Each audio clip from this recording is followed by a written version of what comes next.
रखना है भाई, ठीक है। आप लोग पढ़ने के लिए तो आप पूरा बेरेट से पढ़ोगे, इन डिटेल पढ़ोगे, नोट्स जो हैं आप वहां से पढ़ोगे, पर आज की जो एक क्लास है उसके अंदर आप ये ध्यान रखना भाई पेपर जो क्वेश्चन है वो कैसे आ सकता है, ठीक है।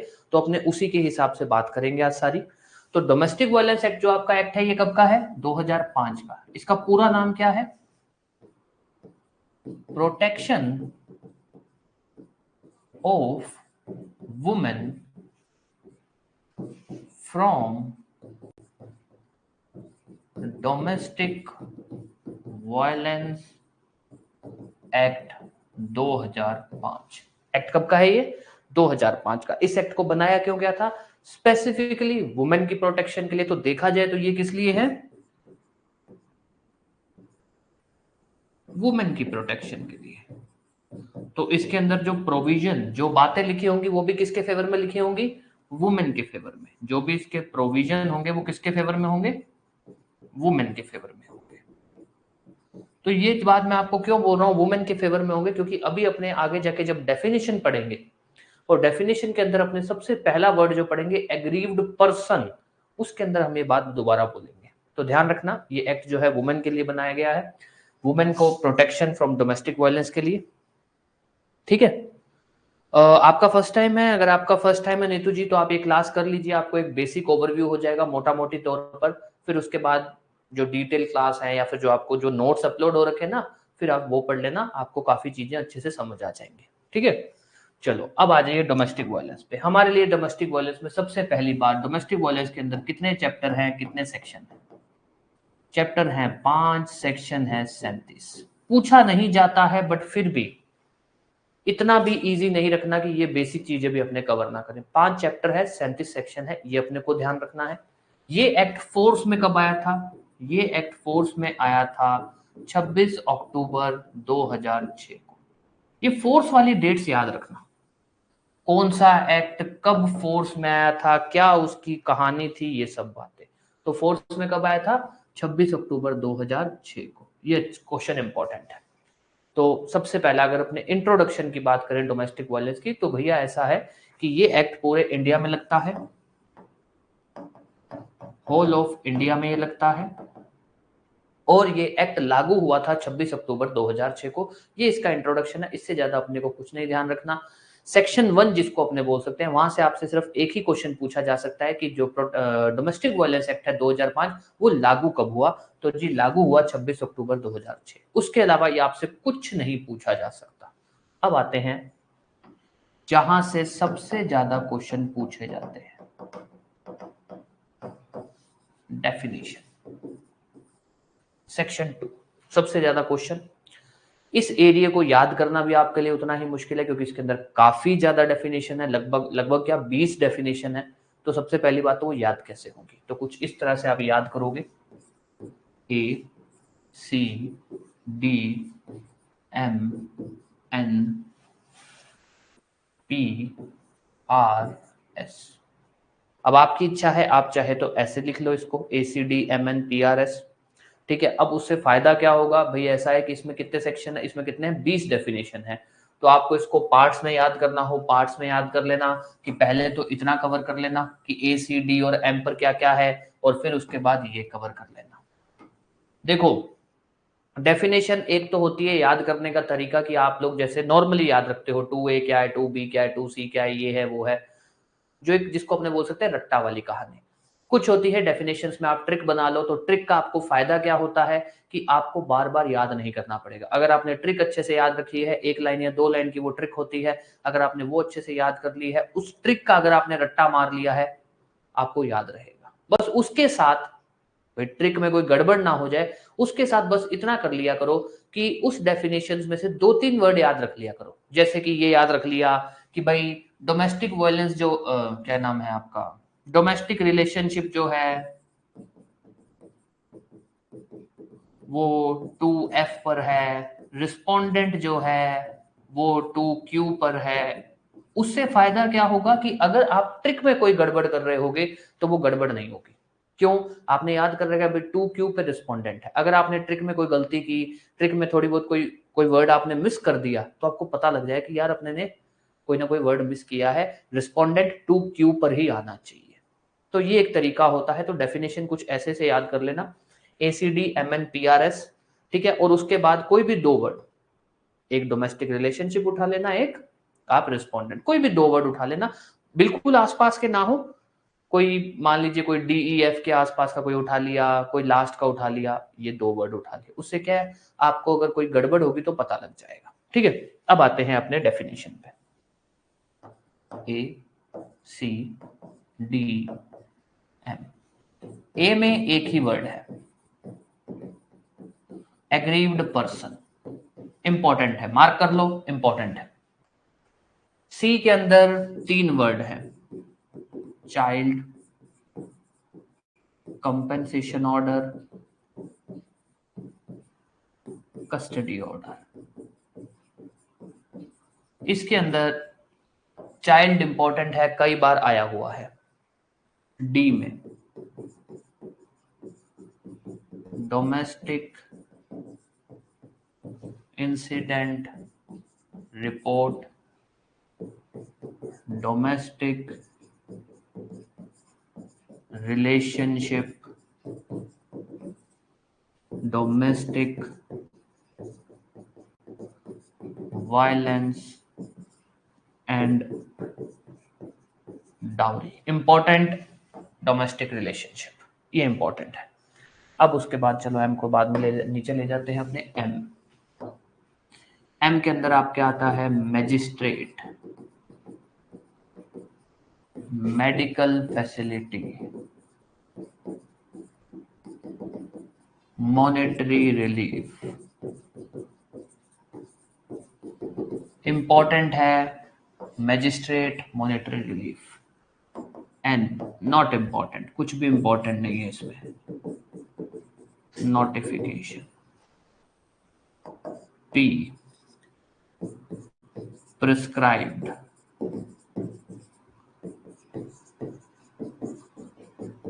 प्रोटेक्शन ऑफिसर,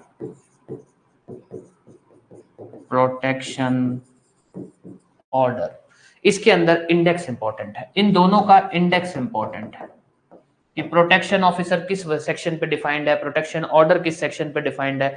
अगर कोई गलत अगर हो तो बता देना, ठीक है। ACDM-N-P-R, आर के अंदर आ जाइए। Residence order, respondent. रिस्पोंडेंट की अपने पास ट्रिक है कि भैया रेस्पोंडेंट 2Q पे है, बात खत्म। अगर अपने सीक्वेंस में कोई भी गड़बड़ हुई तो अपने को पता लग जाएगा रिस्पोंडेंट किस पे है, 2Q पे है। अब आ जाइए एस के अंदर आपके आ जाइए service provider, shared house hold,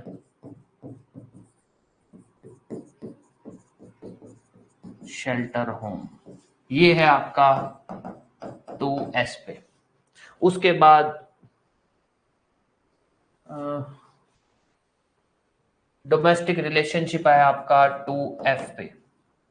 अब ध्यान रख लेना, अब अपने पास मोटा मोटी अपने ने लिख दिया, कैसे याद करेंगे डेफिनेशन को। ACDM-N-PRS, ए पे क्या है, सी पे क्या है, डी पे क्या है, एम पे क्या है, एन पे, पी पे, आर पे, इन सब पे ये अपने अल्फाबेट याद करेंगे कि भाई क्या क्या है। तो मोटा मोटी एक दो इसके अंदर बातें बता देता हूं कि भाई कैसे याद करेंगे किस पे क्या है। तो कुछ एक चीजें हैं, CMPS, इन सब पर तीन वर्ड्स है, इन सब पर तीन वर्ड्स है। अगर आपको ऐसा कोई कंफ्यूजन हो जाए ना कि आपने ये तो याद कर लिया ACDM-N-P-R-S, उसके बाद कंफ्यूजन हो जाए किसमें तीन है, किसमें चार है, किसमें क्या है, तो ये याद रख लेना CMP और S पे तीन तीन अल्फाबेट है, तीन तीन वर्ड है, ये याद रख लेना अगर आप कहीं भी कंफ्यूज हो जाओ कुछ भी, ठीक है। उसके अलावा जो भी है बाकी आप याद कर लोगे। तो ये कुछ एक तरीके हैं। उसके बाद 2F डोमेस्टिक रिलेशनशिप है जी, 2Q रिस्पोंडेंट है जी, 2S शेयर्ड हाउस होल्ड। अब अपने देख लेते हैं अगर अपने ने जो लिखा है वो सही है या नहीं है। Aggrieved person 2A, child 2B, compensation order 2C, 2D, 2E, 2F, 2G, 2H। 2I, 2J, 2K, 2L, 2M, 2N, O, 2P, Q, 2R, 2S, 2T। अगर अपना सीक्वेंस सही है दैट मीन्स अपना जो डेफिनेशन का जो अपने याद करने का तरीका फॉलो किया है वो सही है। तो डेफिनेशन आप इस तरह से याद कर सकते हो। किसी को कोई भी दिक्कत कि भाई नहीं समझ आया कुछ भी, देखो अगर आपको सिर्फ पढ़ाना ही है आज की क्लास में तो पढ़ाने के लिए तो अपने पास फिर तो अपने क्लास वो कर ही सकते हैं। मेन इंटेंशन अपना आज की ये डोमेस्टिक वायलेंस की क्लास का यही है कि इसको एक्ट को याद कैसे करना है। क्योंकि पढ़ने वाले तो मटेरियल आपके पास वैसे ही बहुत अवेलेबल है, आपके पास लेक्चर्स हैं, नोट्स हैं, अवेलेबल हैं। इस एक्ट को याद कैसे करना है मेन अपने लिए ये है। कोई भी डाउट इसके अंदर किसी को भी ये चीज पढ़ने में या डेफिनेशन कैसे याद करना है उसको समझने में दिक्कत आई है तो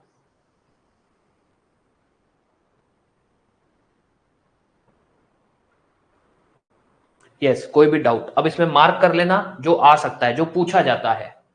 शेयर्ड हाउस होल्ड पूछा जाता है, रिस्पोंडेंट पूछा जाता है,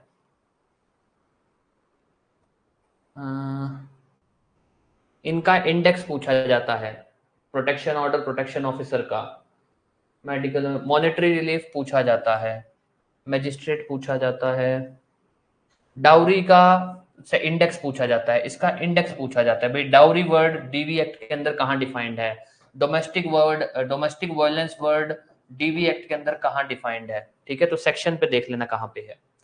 डोमेस्टिक रिलेशनशिप पूछा जाता है, चाइल्ड कई बार पूछा गया है, एग्रीव्ड पर्सन पूछा जाता है। ठीक है, अब अपने आते हैं वर्ड्स के ऊपर। अब आ जाइए वर्ड्स को लेकर सीधा आते हैं। एग्रीव्ड पर्सन, एग्रीव्ड पर्सन कौन होगा तो ध्यान देना ये एक्ट वुमेन के फेवर में बनाया, मतलब वुमेन के लिए बनाया गया, तो एग्रीव्ड पर्सन वुमेन ही होगी। वुमेन, वुमेन बोल दो या फिर फीमेल। तो अगर आपसे बोला जाए कि भैया ये जो एक्ट है इस एक्ट के अंदर एग्रीव्ड पर्सन मेल हो सकता है, नहीं हो सकता, विच मीन्स जो हम बात करते हैं ना भाई इसके अंदर जो कंप्लेनेंट है या फिर जिसके साथ जो विक्टिम है वो सिर्फ वुमेन हो सकती है। अगर डोमेस्टिक वायलेंस वुमेन के साथ होता है तभी ये एक्ट लगेगा। तो एग्रीव्ड पर्सन वुमेन होनी चाहिए। क्या क्या चीजें होनी चाहिए ये ध्यान रख लेना। शेयर्ड हाउस होल्ड में रही हो, reside, alleges to act of domestic violence। अगर तीन चीजें, तीन कंडीशन फुलफिल होती हैं तो वो एग्रीव्ड पर्सन है। तो एग्रीव्ड पर्सन होने के लिए सबसे पहली चीज वुमेन, ये ध्यान रख लेना। उसके बाद वो रिस्पोंडेंट के साथ, यहां पर दो पार्टी चलती है, एग्रीव्ड पर्सन और रिस्पोंडेंट, विक्टिम और रिस्पोंडेंट, जो जवाबदेही होता है रिस्पोंडेंट। तो वो एग्रीव्ड पर्सन मतलब कौन होता है, जो वुमेन है जो रिस्पोंडेंट के साथ शेयर्ड हाउस होल्ड में या तो रह रही है या रह रही थी। वुमेन जो रिस्पोंडेंट के साथ शेयर्ड हाउस होल्ड में रह रही है या रह रही थी और वो ये कहती है कि उसके साथ डोमेस्टिक वायलेंस हुआ है, कहती है, प्रूव नहीं हुआ है। अगर उसने एलिगेशन भी लगा दिया तो वो एग्रीव्ड पर्सन है। तो एग्रीव्ड पर्सन होने के लिए सबसे main criteria women, female, shared house hold में रह रही है या रह रही थी विद रिस्पोंडेंट, और तीसरा इज एलिगेशन कि भैया डोमेस्टिक वायलेंस हुआ है। अगर ये तीन कंडीशन फुलफिल होती हैं तो वो एग्रीव्ड पर्सन है। कहां डिफाइंड है एग्रीव्ड पर्सन? 2A के अंदर, सेक्शन 2A के अंदर। आपसे क्या पूछा जा सकता है कि एग्रीव्ड पर्सन वर्ड कहां डिफाइंड है? एग्रीव्ड पर्सन होने के लिए क्या चीज जरूरी है? वुमेन होना जरूरी है।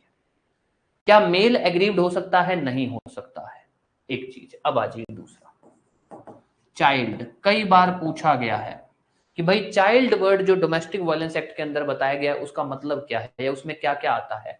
तो चाइल्ड का वैसे तो मतलब होता है, जो ऑब्वियस सिंपल मतलब है, person below 18 years of age. कोई भी ऐसा बंदा जो 18 साल से कम का है वो चाइल्ड है। और दूसरी बात, यहां पर जो अच्छा यहां चाइल्ड की बात होती क्यों है? इस एक्ट के अंदर चाइल्ड की बात होती है, हम आगे जाके एक ऑर्डर पढ़ेंगे, काइंड्स ऑफ ऑर्डर नाम का एक टॉपिक पढ़ेंगे कस्टडी को लेकर, कि जिस वुमेन के साथ डोमेस्टिक वायलेंस हुआ है ना वो अपने बच्चे की कस्टडी ले सकती है। कि साहब मैं अपने बच्चे की कस्टडी भी अपने पास रखना चाहती हूँ। तो नॉर्मली हम बच्चा क्या मानते हैं? बायोलॉजिकल चाइल्ड, जो उस माँ के पेट से हुआ हो वो बच्चा। कानून कहता है नहीं, सिर्फ वो बच्चा नहीं, बायोलॉजिकल चाइल्ड तो आपका बच्चा है ही, पर अगर आपका कोई एडॉप्टेड चाइल्ड है, आपका कोई स्टेप चाइल्ड है, आपका कोई फोस्टर चाइल्ड है, मतलब कि आपने कोई बच्चा गोद लिया था। स्टेप चाइल्ड मतलब हो सकता है बायोलॉजिकली आप उसकी मां नहीं है, किस कोई और उसकी माँ है, पर मान लीजिए जो बाप है या जिसके साथ आपका अभी केस चल रहा है वही उसका बाप बायोलॉजिकल फादर है, बट आपने स्टेप चाइल्ड इज लाइक मतलब आप रिलेशन में आए, उसके बाद वो आपके आपके बच्चे की तरह हो गया है। या फिर फोस्टर चाइल्ड मतलब कोई बच्चा जो आपकी केयर में है, बायोलॉजिकली आपसे पैदा नहीं हुआ था पर आपकी केयर या आपकी कस्टडी में है, तो आप उसके लिए भी आ सकते हो। तो इन शॉर्ट हम जो ये चाइल्ड वर्ड पढ़ते हैं वो क्यों पढ़ते हैं? क्योंकि डोमेस्टिक वायलेंस एक्ट के अंदर वुमेन के पास ये भी है कि वो मजिस्ट्रेट के पास जाकर बोल सकती है कि सर मुझे मेरे बच्चे की कस्टडी भी चाहिए, डोमेस्टिक वायलेंस की तो रिलीफ चाहिए, बच्चे की कस्टडी भी मुझे ही चाहिए, तो वो भी यहाँ पर हो सकता है। उसमें बच्चा वर्ड का क्या मतलब है? एक तो बायोलॉजिकल चाइल्ड है, वो तो है ही है, उसके अलावा चाइल्ड वर्ड में क्या क्या आते हैं? Adopted child, step child, foster child, जिसका मतलब क्या है कि वुमेन कस्टडी जो ले सकती है डीवी एक्ट के अंदर, कस्टडी इन तीनों की ले सकती है। ये क्वेश्चन पूछा गया है, हालांकि बिल्कुल डायरेक्ट क्वेश्चन पूछा गया था ये कि भाई जो वर्ड चाइल्ड है, अभी बताता हूँ, शेयर्ड हाउस होल्ड वर्ड अभी बता दूंगा, कि जो वर्ड चाइल्ड है जो डोमेस्टिक वायलेंस एक्ट में बताया गया है, जो वर्ड चाइल्ड है जो डोमेस्टिक वायलेंस एक्ट में बताया गया, उसमें कौन कौन से बच्चे आते हैं?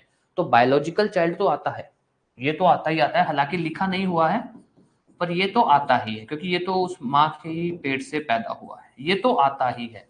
उसके अलावा ये तीन भी आते हैं, याद रख लेना, पूछा गया क्वेश्चन है। तो चाइल्ड, यहां से आपसे क्या पूछा जा सकता है? चाइल्ड का सेक्शन नंबर बता दो भाई, चाइल्ड वर्ड में क्या क्या आते हैं। एग्रीव्ड पर्सन से क्या पूछा जाता है? सेक्शन नंबर बता दो। और एग्रीव्ड पर्सन के लिए फीमेल होना जरूरी है? यस जरूरी है, वुमेन जरूरी है, ये है एग्रीव्ड पर्सन। अब आ जाइए अगला, compensation custody not important, not important.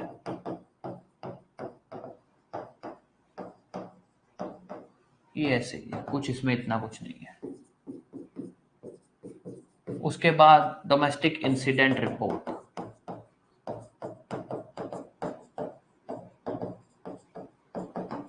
Domestic incident report, ये ध्यान देना। डोमेस्टिक इंसिडेंट रिपोर्ट उस रिपोर्ट को, जैसे नॉर्मली कोई क्राइम होता है तो पुलिस वाले के पास एफआईआर आती है, फिर वो जांच करता है, फिर वो एक रिपोर्ट बनाता है और कोर्ट को पेश करता है। नॉर्मली क्या होता है, कोई क्राइम क्रिमिनल ऑफेंस हुआ तो आप पुलिस वाले के पास जाते हो, एफआईआर दर्ज करवाते हो, पुलिस वाला जांच करता है, जांच करने के बाद एक रिपोर्ट बनाता है जिसको हम पुलिस रिपोर्ट या फाइनल रिपोर्ट बोलते हैं, और वो जाती है मजिस्ट्रेट के पास। सेम चीज ही है, बस यहां पर जांच क्या पुलिस नहीं कर रही होती, यहां पर हम बोलते हैं, हम दो तीन नाम बोलते हैं, सर्विस प्रोवाइडर, घर में जो रहती, अभी बताऊंगा मैं आपको पहले एक दो वर्ड अपने को समझने पड़ेंगे, डोमेस्टिक रिलेशनशिप और शेयर्ड हाउस होल्ड। पहले मैं आपको वो वर्ड बता दूं, फिर दोबारा एग्रीव्ड पर्सन को और अच्छे से बता दूंगा, ठीक है? तो आपका डाउट क्लियर हो जाएगा नीतू जी, ठीक है? तो डोमेस्टिक इंसिडेंट रिपोर्ट के बारे में जो हम बात बोलते हैं कि डोमेस्टिक इंसिडेंट रिपोर्ट क्या होती है, तो ये भी वही है कि जो इन्वेस्टिगेशन को लेकर, तो बस इसको हम इस तरह से बोलते हैं, report relating to domestic violence submitted to magistrate। जो इस डोमेस्टिक वायलेंस के जो डोमेस्टिक वायलेंस के ऑफेंस को जो मैजिस्ट्रेट कॉग्निजेंस ले सकता है, उसको जो रिपोर्ट सबमिट हो की जाती है, कौन सबमिट करता है? Bye service provider. कौन होता है ये, क्या करता है ये अपने पढ़ेंगे सेक्शन 10 में, कुछ इसमें कुछ अलग नहीं है। तो सिंपल सी बात है, डोमेस्टिक वायलेंस की जब कंप्लेंट होती है उसके बाद एक जांच की जाती है, जांच कौन करता है?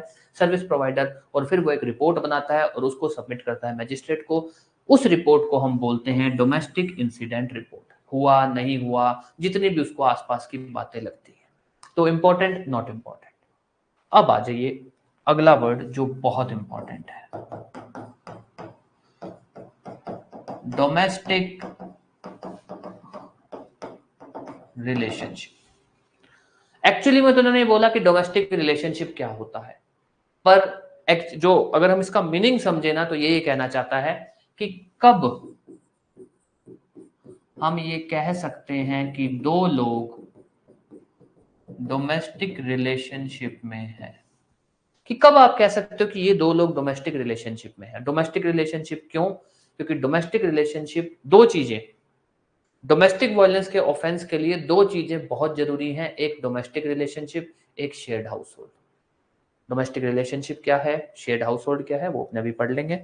तो डोमेस्टिक रिलेशनशिप कब हम बोल सकते हैं कि ये दो लोग डोमेस्टिक रिलेशनशिप में है? तब हम बोलते हैं एक, अगर वो दो लोग एक साथ रह रहे हैं,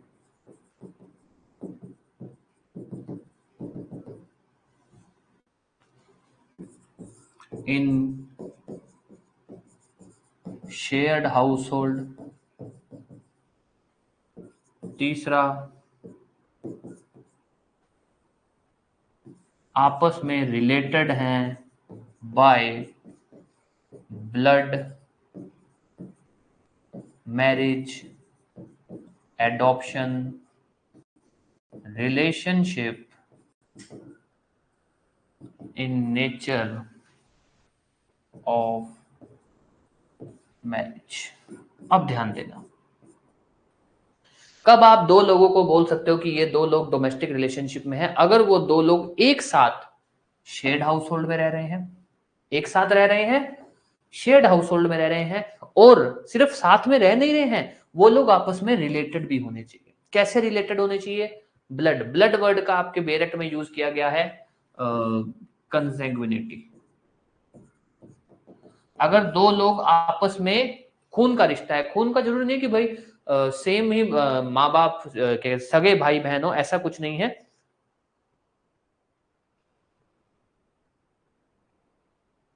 आप भी बता रहा हूं, ठीक है। सेम जो है, ये ऐसी बिल्कुल क्या कहते हैं वो सगे भाई बहन हो या ऐसा कुछ, ऐसा कोई जरूरी नहीं है। अगर उनका जो कुनबा है, उनकी जो फैमिली है, अगर वो उनके जो मान लो दादा परदादा, अगर वो लोग भी आपस में एक दूसरे के रिश्तेदार हैं या भाई हैं या कैसे भी हैं, तब भी ब्लड का रिश्ता है। सीधी सी बात है। कहीं से भी अगर उनका एक फैमिली ट्री बन रहा है जिसके अंदर दूसरी तीसरी चौथी पांचवी पीढ़ी के अंदर वो लोग आपस में एक दूसरे के से कनेक्टेड रहे हैं, तो वो ब्लड का रिलेशन है, ठीक है। तो उसको जो आपकी बेरेक्ट है उसमें वर्ड यूज किया गया कंसेक्युनिटी, जिसका मतलब होता है कि वो लोग आपस में एक ही परिवार के, एक ही कुनबे के सदस्य हैं, तो हम उसको बोलते हैं रिलेटेड बाय ब्लड। तो ध्यान देना, कब हम दो लोगों को रिलेशनशिप में बोलते हैं? अगर वो दो लोग एक साथ शेयर्ड हाउस होल्ड में रह रहे हैं और वो लोग रिलेटेड हैं, वो साथ में भी रह रहे हैं और वो लोग रिलेटेड भी हैं बाय ब्लड, मैरिज, एडॉप्शन, या ये आपसे क्वेश्चन पूछा जाता है। डोमेस्टिक रिलेशनशिप वर्ड कहां डिफाइंड किया गया है? 2F। डोमेस्टिक रिलेशनशिप वर्ड के अंदर या फिर दो लोग डोमेस्टिक रिलेशनशिप में तब माने जाते हैं अगर वो लोग आपस में रिलेटेड हैं। कैसे? तो ये ध्यान रखना, इनमें से कोई भी हो, ब्लड, मैरिज, एडॉप्शन, या फिर relationship in nature of marriage का मतलब क्या है? Live in relationship. शादी तो हुई नहीं है पर रह ऐसे रहे हैं जैसे शादीशुदा है, लिव इन रिलेशन। तो कोई भी हो, चाहे marriage, adoption, blood, relationship in nature, कैसे भी एक साथ रह रहे हो, ये लोग आपस में कैसे भी एक दूसरे से रिलेटेड हो और एक साथ रह रहे हो, तब हम उनको बोलते हैं कि ये लोग डोमेस्टिक रिलेशनशिप में हैं, ठीक है। देखो यहां पर जो ये दो लोग वर्ड यूज किए हैं इसके अंदर कुछ नहीं है। इन्होंने बोला कि हम कब डोमेस्टिक रिलेशनशिप में बोलते हैं, कि दो लोग डोमेस्टिक रिलेशनशिप में है या नहीं है, हम कब बोलते हैं। यहां पर किसी ऐसा नहीं है कि यहां पर जो ये दो लोग वर्ड लिखे गए हैं ये फीमेल या मेल की बात कर रहे हैं ना, ऐसा कुछ नहीं है, ऐसा कुछ नहीं है। ये कह रहे हैं भैया कब आप दो लोगों को बोल सकते हो। आपके पास कोई केस आता है उसमें आप बोलते हो कि साहब ये दो लोग डोमेस्टिक रिलेशनशिप में होने चाहिए, तो कब हम किन्हीं भी दो लोगों को, कोई मेल फीमेल आपस में दोनों मेल हैं दोनों फीमेल हैं या एक मेल है एक फीमेल है, हमको इससे कोई लेना देना नहीं है। दो लोग हैं, दो ह्यूमन बीइंग है, उनको हम कब बोल सकते हैं कि वो डोमेस्टिक रिलेशनशिप में है, ये इसकी बात करता है। ना कि ऐसा कि दो लोगों में एक मेल हो एक फीमेल हो, ऐसा यहाँ कोई बात नहीं हुई है, यहाँ कोई बात नहीं हुई। हाँ, डोमेस्टिक वायलेंस एक्ट लगने के लिए बात है ये, वो अपने अभी पहले domestic relationship, shared house hold word clear कर ले, फिर अपने आ जाएंगे। ठीक है, अब आते हैं अपने, एक बार सीक्वेंस में मैं इसलिए चला रहा हूँ कि आपको थोड़ा ध्यान रह जाए, जो लोग डायरेक्ट देख रहे हैं उनको इजी, थोड़ा चीजें इजी हो जाएंगी। ठीक है, डोमेस्टिक इंसिडेंट हो गया, डोमेस्टिक रिलेशनशिप हो गया, डोमेस्टिक वायलेंस नॉट इम्पोर्टेंट, मतलब यहाँ पर डिफाइन नहीं किया गया, यहाँ पर डिफाइन नहीं किया गया, डोमेस्टिक वायलेंस नहीं है defined. Domestic relationship, domestic incident, relationship, dowry, dowry, dowry भी हो गया। ठीक है, अब उसके बाद आप आ जाइए मैजिस्ट्रेट, ये इंपॉर्टेंट है, मैजिस्ट्रेट इंपॉर्टेंट है, क्योंकि हम आगे जाके एक बात पढ़ेंगे कि भाई अगर आपको डोमेस्टिक ये डोमेस्टिक वायलेंस के अंदर एप्लीकेशन डालनी है तो आप एप्लीकेशन डालेंगे मैजिस्ट्रेट को। मैजिस्ट्रेट कौन, या हम बोलते हैं कि इस एक्ट में जो भी ऑफेंस होता है उसकी कॉग्निजेंस मैजिस्ट्रेट ले सकता है। मैजिस्ट्रेट कौन, तो ध्यान देना यहां पे मैजिस्ट्रेट वर्ड का मतलब है judicial magistrate first class, metropolitan magistrate. ये बात हम यहां क्यों पढ़ रहे हैं कि मैजिस्ट्रेट वर्ड का मतलब ये क्यों है, क्योंकि हम आगे जाके एक टॉपिक पढ़ेंगे बिल्कुल आखिरी में जाके कि डोमेस्टिक वायलेंस के एक्ट की कॉग्निजेंस कौन ले सकता है, किस कोर्ट के पास आप जा सकते हो, तब हम बोलेंगे कि कॉग्निजेंस मैजिस्ट्रेट ले सकता है। तो वहां पर मतलब क्या होगा कि आप जाओगे जुडिशियल मैजिस्ट्रेट फर्स्ट क्लास के पास या फिर मेट्रोपॉलिटन मैजिस्ट्रेट के पास। तो इसलिए हमारे लिए ये इंपॉर्टेंट है। मैजिस्ट्रेट के बाद अपने आते हैं मेडिकल फैसिलिटी पे, नॉट इंपॉर्टेंट, नॉट इंपॉर्टेंट। फिर अपने आ जाइए मॉनेटरी रिलीफ, मॉनेटरी रिलीफ। अब ये क्या चीज है जी, मॉनेटरी रिलीफ के बारे में वैसे तो हम आगे काइंड्स ऑफ ऑर्डर में इसको बहुत इन डिटेल पढ़ेंगे। यहां पर जो पढ़ने वाली बात है कि मॉनेटरी रिलीफ कब पास होता है, होता क्या है, ये पहले तो ये ध्यान रखें, ऑर्डर और कंपेंसेशन फॉर लॉस और इंजरी और expenses due to domestic violence. ये क्या होता है,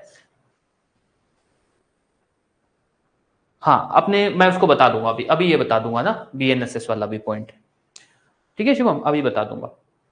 अब ये ध्यान देना कि भाई order for compensation for loss और इंजरी एक्सपेंसेस का कंसेप्ट क्या है। ये कहता है जो क्या कहते हैं मॉनेटरी रिलीफ का जो ऑर्डर होता है, उस ऑर्डर में क्या करता है, जब मैजिस्ट्रेट ये ऑर्डर करता है ना रिस्पोंडेंट को कि आपने लेडी के साथ डोमेस्टिक वायलेंस किया है, इसको डोमेस्टिक वायलेंस की वजह से इंजरी हुई, नुकसान हुआ, मेंटल नुकसान हुआ, आप इसको कंपेंसेशन दीजिए। तो जो कंपेंसेशन का ऑर्डर होता है ना, उसको हम बोलते हैं मॉनेटरी रिलीफ। इन शॉर्ट ध्यान रख लेना, अगर आपसे पूछा जाए मॉनेटरी रिलीफ में क्या होता है, मॉनेटरी रिलीफ में कंपेंसेशन दिया जाता है। हमारे लिए जो ध्यान रखने वाली बात है, मॉनेटरी रिलीफ का ऑर्डर कब होता है, तो ध्यान रख लेना ड्यूरिंग प्रोसीडिंग। एप्लीकेशन पे जब सुनवाई चल रही होती है ना, तब ऑर्डर होता है। ये पूछा जा सकता है कि भाई मॉनेटरी रिलीफ का ऑर्डर मैजिस्ट्रेट कब पास कर सकता है, सर केस के दौरान में भी पास कर सकता है, शुरुआत में केस चल रहा है तब भी। ऐसा नहीं है कि मॉनेटरी रिलीफ क्या कहते हैं एट द एंड ही पास होगा, ऐसा कोई जरूरी नहीं है। ये हुआ मॉनेटरी रिलीफ। हाँ जी, अब आपकी बात पे आता हूं शिवम। देखो क्या है ना, नो डाउट भारतीय नागरिक सुरक्षा संहिता के अंदर मेट्रोपॉलिटन मैजिस्ट्रेट नाम की चीजें हटा दी गई हैं, पर अभी तक मेट्रोपॉलिटन कोर्ट बंद नहीं हुई है। थोड़े दिन पहले ही मैंने ये एक नॉर्मल, जैसे नहीं, ये जो मेट्रोपॉलिटन के क्या है ना, जयपुर के अंदर क्या है मेट्रोपॉलिटन मैजिस्ट्रेट जो भी क्या है आपके चेक वाले जो हैं एनआई कोर्ट्स जो हैं, वो सब मेट्रोपॉलिटन के नाम से चल रही हैं, तो अभी तक चल रही हैं। तो जो कि वो अभी तक चल रही है, इसलिए मैंने उसको यहाँ पर डील नहीं किया कि भाई बीएनएसएस के बारे में पूछे तो सिर्फ ये लिखना, क्योंकि अभी तक चल रही है तो एग्जामिनर आपसे इतना अजीब सा क्वेश्चन नहीं बनाएगा। तो यहाँ पर अगर वो क्वेश्चन बनाएगा तो वो इतना ही बनाएगा, भैया मैजिस्ट्रेट वर्ड में क्या आता है, तो हम बोलेंगे कि मैजिस्ट्रेट फर्स्ट क्लास आता है और मेट्रोपॉलिटन मैजिस्ट्रेट भी आता है। तो इस एक्ट के अंदर कॉग्निजेंस कौन ले सकता है, मैजिस्ट्रेट फर्स्ट क्लास या फिर मेट्रोपॉलिटन मैजिस्ट्रेट। तो इसीलिए अपने ने क्या कहते हैं, इसको डील नहीं किया। लिखना है लिख लो, ये लो यहां लिख देते हैं कि भाई एज पर BNSS metropolitan magistrate removed. BNSS के हिसाब से मेट्रोपॉलिटन मैजिस्ट्रेट की कहानी को डिलीट कर दिया गया, पर आपसे ये क्वेश्चन नहीं बनेगा, है ना? ठीक है, चलो अब आते हैं डाउट। अब हो गया मॉनेटरी रिलीफ। मॉनेटरी रिलीफ को लेकर बस अपने को ये ध्यान रखना है कि मॉनेटरी रिलीफ का जो ऑर्डर होता है वो किस लिए पास किया जाता है? कंपनसेशन के लिए। कब पास किया जाता है? केस के दौरान कभी भी हो सकता है। अब आ जाइए नोटिफिकेशन, सॉरी नोटिफिकेशन, ठीक है। अब आ जाइए नोटिफिकेशन। नोटिफिकेशन में इंपॉर्टेंट नहीं है, प्रिस्क्राइब्ड भी इंपॉर्टेंट नहीं है, प्रोटेक्शन ऑफिसर भी इंपॉर्टेंट नहीं है। जो इंपॉर्टेंट नहीं है वो अलग बात है, पर मैं आपको मार्क करवा चुका हूं कि इंडेक्स किन का पूछा जा सकता है। प्रोटेक्शन ऑर्डर भी इंपॉर्टेंट नहीं है। अब आ जाइए, आपका क्या नाम है, एक तो था वो residence order, and then is respondent. Section 2Q, very very important, very very important. Respondent का जो अपने को वर्ड है वो अपने को डिफाइन मतलब डेफिनेशंस बताता है, और कई चीजें जो है, चाहे तो एज ए डेफिनेशन बोल दो, चाहे आप ये बोल दो कि एज ए कंसेप्ट अपने को कहता है कि भाई, वो बोलता है कि भाई डोमेस्टिक वायलेंस एक्ट के अंदर पार्टीज कौन कौन होती है? हम कहते हैं दो होती है। एक तो होता है एप्लीकेंट, और एप्लीकेंट कौन होगा? Aggrieved person. और एक क्या होगा? रिस्पोंडेंट। ठीक है, दो लोग होंगे। अब हमसे वो ये पूछता है कि भैया ये जो एग्रीव्ड पर्सन है ये कौन होता है? तो हमने कहा कि भैया ये जो डोमेस्टिक वायलेंस एक्ट है आपका, ये वैसे ही मेल फीमेल का एक्ट है। जस्ट अ मिनट,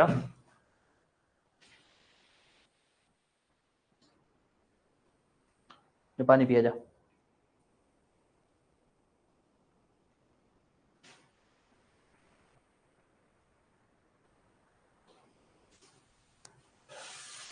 ये जो डोमेस्टिक वायलेंस एक्ट है ये वैसे ही मेल फीमेल का एक्ट है कि भाई अगर मेल जो है किसी भी फीमेल के साथ डोमेस्टिक वायलेंस करता है। डोमेस्टिक वायलेंस क्या होता है, अभी अपने इसको बेरेक्ट से हटके एक प्रॉपर कंसेप्ट के हिसाब से भी अभी पढ़ लेंगे। डोमेस्टिक वायलेंस अगर नॉर्मली बोले कि भाई एक मेल है एक फीमेल है, वो लोग डोमेस्टिक रिलेशनशिप में है, वो लोग शेयर्ड हाउस होल्ड में रह रहे हैं, और तब अगर डोमेस्टिक वायलेंस होता है तब जो मान लीजिए वो उसको हैरेस करता है, मारता है, पीटता है, मेंटली हैरेस करता है। हम पढ़ेंगे डोमेस्टिक वायलेंस में कितने तरह के एक्ट आते हैं, सब कुछ पढ़ेंगे, ठीक है? तब हम बोलते हैं डोमेस्टिक वायलेंस। तो इन शॉर्ट इस एक्ट के लिए दो लोग होने चाहिए, एग्रीव्ड पर्सन और रिस्पोंडेंट। एग्रीव्ड पर्सन कौन होना चाहिए? फीमेल।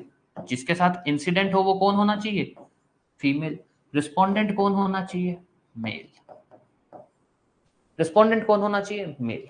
देखो अभी तक अपने केस लॉज पे नहीं जाएंगे कि केस लॉ है, कोई केस लॉ है जिसमें ऐसी बात बोली गई है, हरसोरा हुआ, बतरा हुआ, ये हुआ वो हुआ, अभी नहीं। पहले अपने कंसेप्ट समझेंगे, जब अपना कंसेप्ट बहुत अच्छा हो जाएगा फिर अपने केस लॉ पे आएंगे, ठीक है? अब ध्यान देना, रिस्पोंडेंट वर्ड पढ़ रहे हैं अपने, तो हम ये बात तो समझ गए कि ये जो केस होता है ये फीमेल और मेल के बीच में केस होता है, जिसमें फीमेल ये कहती है कि सर ये जो मेल पर्सन है इसने मेरे साथ डोमेस्टिक वायलेंस किया है, ठीक है?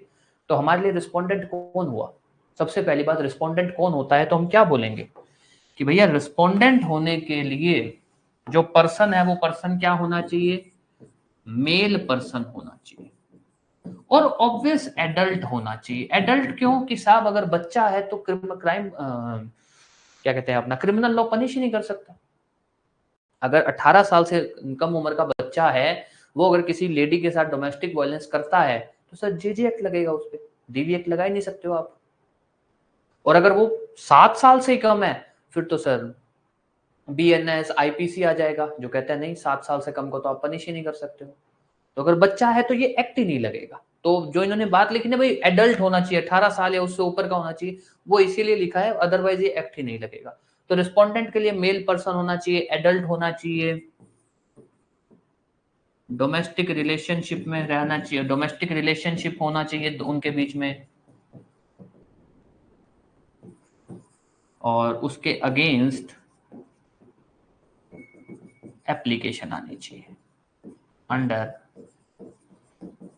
DV act.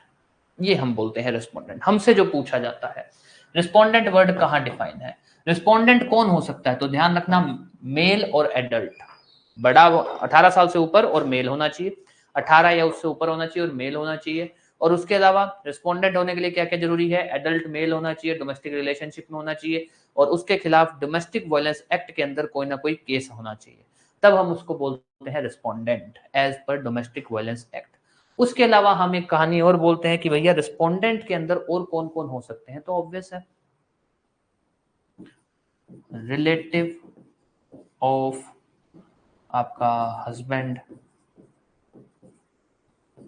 मेल पार्टनर, ये लोग भी हो सकते हैं, ये लोग भी हो सकते हैं। और जो ऑब्वियस है कि भाई जो लेडी है वो हस्बैंड के खिलाफ तो जा ही सकती है, जो रिश्तेदार हैं, जो इन लॉज हैं, उनके खिलाफ भी जा सकती है कि इन्होंने भी डोमेस्टिक वायलेंस किया तो जा सकती है, कोई दिक्कत नहीं है।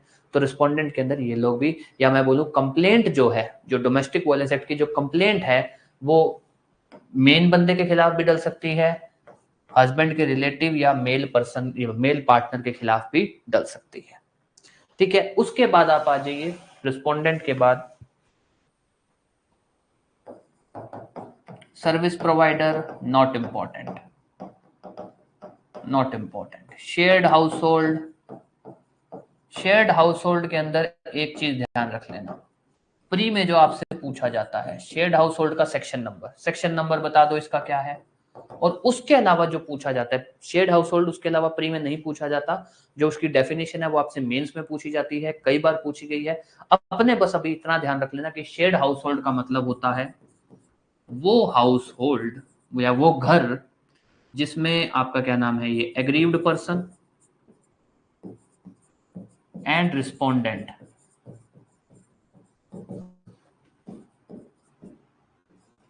रह रहे हैं या फिर थे in domestic relationship, in domestic relationship.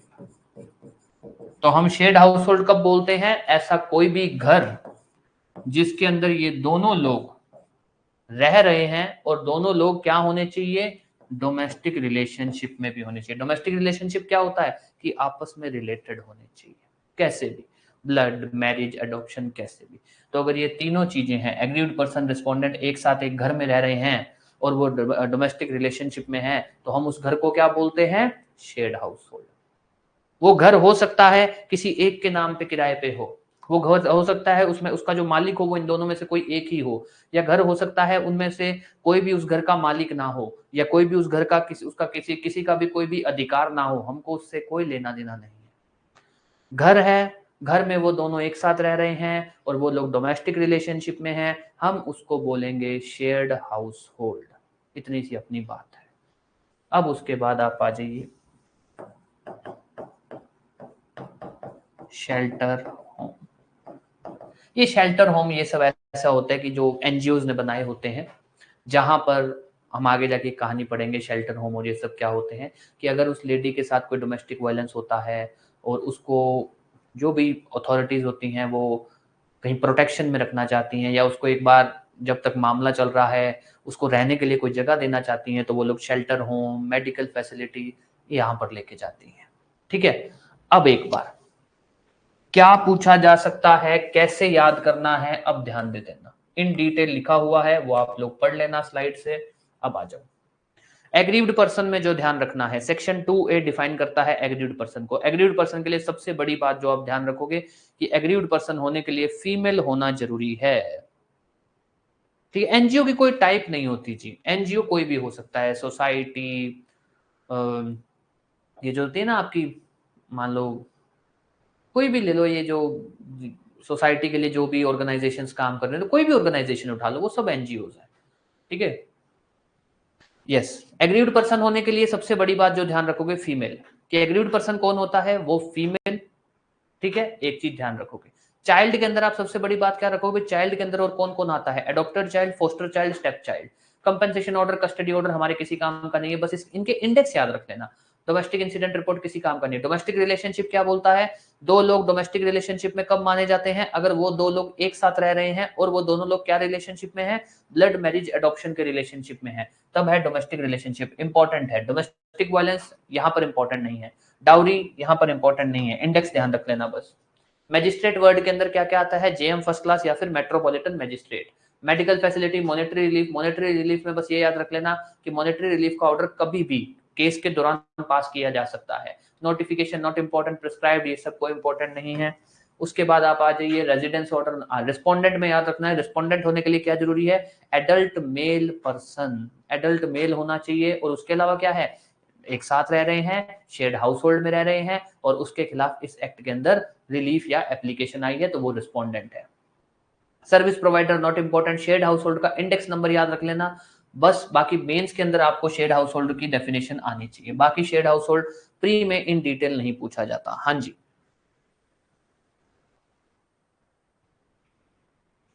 नहीं नहीं नहीं नहीं, आप गलत ले रहे हो, अभी रुको। शेल्टर होम, शेल्टर होम में डोमेस्टिक वायलेंस नहीं होता जी। शेल्टर होम वुमेन की प्रोटेक्शन के लिए बनाए जाते हैं कि अगर किसी वुमेन के साथ डोमेस्टिक वायलेंस हुआ है तो ऑब्वियस है, अगर वो किसी घर में डोमेस्टिक वायलेंस हुआ तो वो वहां तो रहेगी नहीं, तो वहां से जाएगी। अब अपन लोग सोच लेते हैं कि वो अपने मम्मी पापा के पास चली जाएगी, अगर मान लो कोई इंसिडेंट ऐसा है कि वो अभी अपने मम्मी पापा के पास जा ही नहीं सकती,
यस, एक बार प्लीज कंफर्म कर देना यार, ऑडियो वीडियो को लेकर कोई भी दिक्कत, सॉरी यार माइक नहीं लगा रहा था, ऑडियो वीडियो को लेकर कोई भी दिक्कत, फिर अपने क्लास कंटिन्यू करें।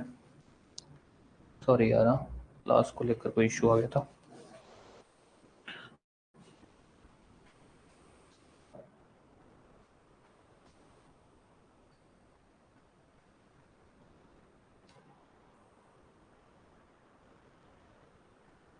ठीक है, अब ध्यान देना, डेफिनेशन मोटा मोटी आपको पता लग गई है। अब ध्यान देना ये एक्ट एक्चुअली में है क्या। दो लोग हैं, एक ए है एक बी है। सबसे पहली बात, ये फीमेल होनी चाहिए, ये मेल होनी चाहिए। मतलब दोनों में से एक फीमेल, दोनों में से एक मेल, ये कंसेप्ट होना चाहिए। दोनों मेल नहीं हो सकते, दोनों फीमेल नहीं हो सकती, फीमेल और मेल होना चाहिए। एक कहानी ये, मतलब जो फीमेल है वो एग्रीव्ड पर्सन होनी चाहिए, और जो मेल है वो क्या होना चाहिए, रिस्पोंडेंट, जिसके खिलाफ आप केस कर सको, रिस्पोंडेंट। उसके बाद क्या होना चाहिए, तो दो लोग होने चाहिए, सबसे पहली बात तो डीवी एक्ट के लिए।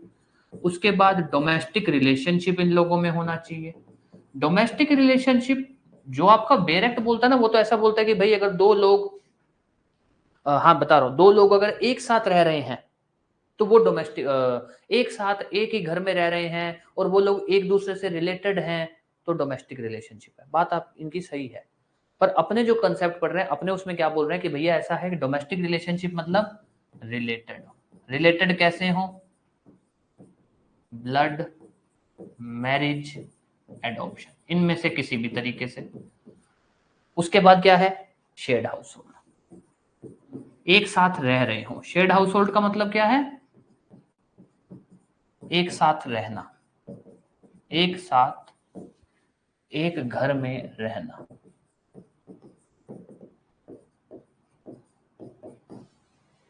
ये तीन चीजें होनी चाहिए, दो लोग होने चाहिए जिसमें से एक फीमेल एक मेल, फीमेल एग्रीव्ड होनी चाहिए मतलब जिसके साथ इंसिडेंट हुआ हो, मेल रिस्पोंडेंट होने चाहिए, डोमेस्टिक रिलेशनशिप होना चाहिए दोनों लोगों में, और शेयर्ड हाउस होल्ड होना चाहिए। अब हमारे लिए अगर ये चीजें हैं, उसके बाद ऑब्वियस, उसके बाद डोमेस्टिक वायलेंस होना चाहिए। डोमेस्टिक वायलेंस होना चाहिए मतलब रिस्पोंडेंट जो है वो एग्रीव्ड पर्सन के साथ, या जो मेल है वो फीमेल के साथ डोमेस्टिक वायलेंस करे। तो डोमेस्टिक वायलेंस एक्ट अगर आपको लगाना है तो ये चीजें होनी चाहिए। अब एग्रीव्ड पर्सन क्या होता है, 2A बताता है, वो क्या बोलता है कि एग्रीव्ड पर्सन क्या होना चाहिए, फीमेल। रिस्पोंडेंट क्या होता है, 2Q बताता है, कौन होना चाहिए, मेल एडल्ट। एडल्ट क्यों होना चाहिए, बात कर चुके हैं। डोमेस्टिक रिलेशनशिप क्या होता है, 2F, दो लोग एक दूसरे से अगर रिलेटेड होते हैं और एक साथ रह रहे होते हैं, रिलेटेड एक साथ रहना। डोमेस्टिक रिलेशनशिप मतलब क्या है, रिलेटेड एक साथ रहना।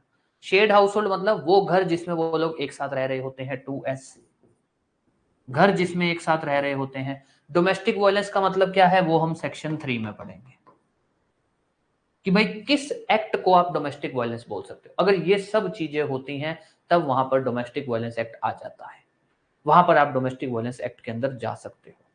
तो ये कुछ एक कहानी है अभी तक डोमेस्टिक वायलेंस की। डेफिनेशन के अंदर कौन कौन सा इंपॉर्टेंट है, क्या इंपॉर्टेंट है, वो मैंने बता दिया। डोमेस्टिक वायलेंस का इन बेस क्या है ये बता दिया, क्यों हमारे लिए डोमेस्टिक रिलेशनशिप इतना इंपॉर्टेंट है, क्यों हमारे लिए शेयर्ड हाउस होल्ड इतना इंपॉर्टेंट है, क्यों हमारे लिए डोमेस्टिक वायलेंस वर्ड इंपॉर्टेंट है, और क्यों हमारे लिए एग्रीव्ड पर्सन और रिस्पोंडेंट इंपॉर्टेंट, क्योंकि ये इसेंशियल्स हैं। अगर ये चीजें नहीं है तो डोमेस्टिक वायलेंस एक्ट आप नहीं लगा पाओगे। जी, कोई भी डाउट, कुछ भी।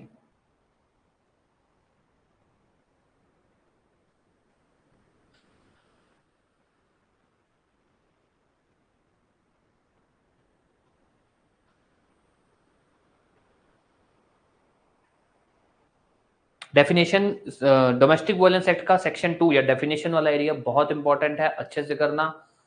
डेफिनेशन से क्वेश्चन 100% आने के चांसेस है।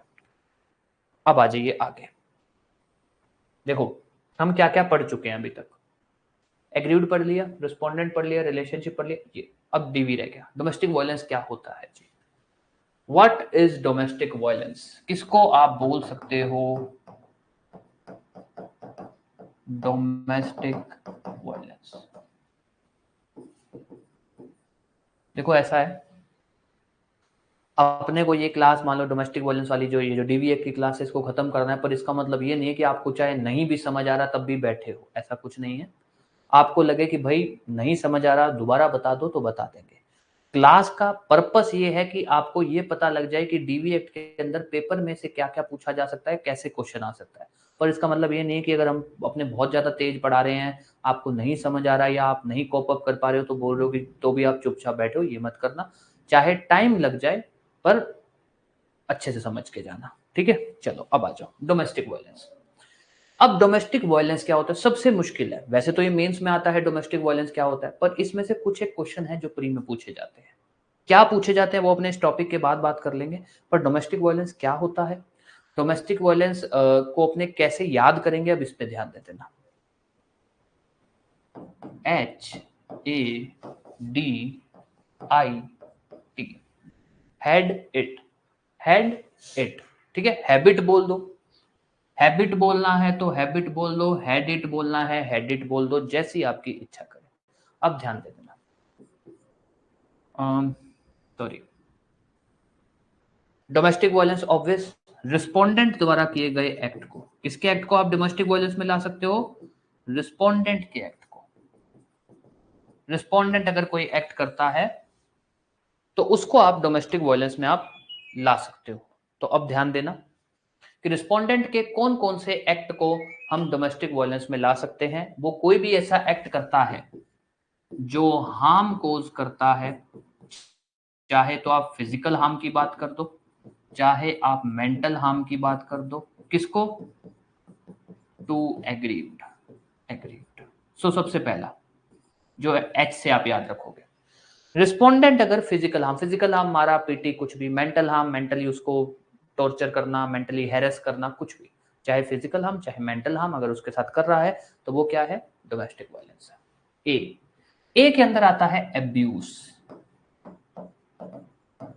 एब्यूज इंपॉर्टेंट है कि भाई कौन कौन से एब्यूज की यहां बात हुई हुई है, तो ध्यान देना, physical abuse, sexual abuse, verbal abuse, emotional abuse, economic abuse, economic abuse. कहां डिफाइन किए गए हैं ये, एक्सप्लेनेशन 1 में, सेक्शन 3 के एक्सप्लेनेशन 1 में। सेक्शन 3 का एक्सप्लेनेशन 1 जो है वो बताता है फिजिकल अब्यूज क्या है, सेक्सुअल अब्यूज क्या है, वर्बल क्या है, इमोशनल क्या है, इकोनॉमिक क्या है।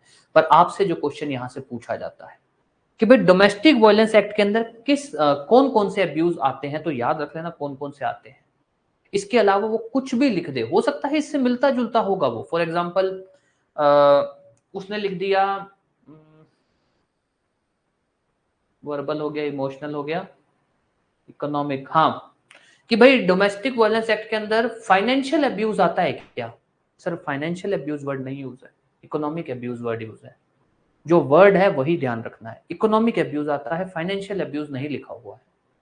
इमोशनल अब्यूज आता है, ठीक है, फिजिकल अब्यूज वर्ड है, ठीक है, फिजिकल अब्यूज, फिजिकल असॉल्ट नहीं है, फिजिकल अब्यूज।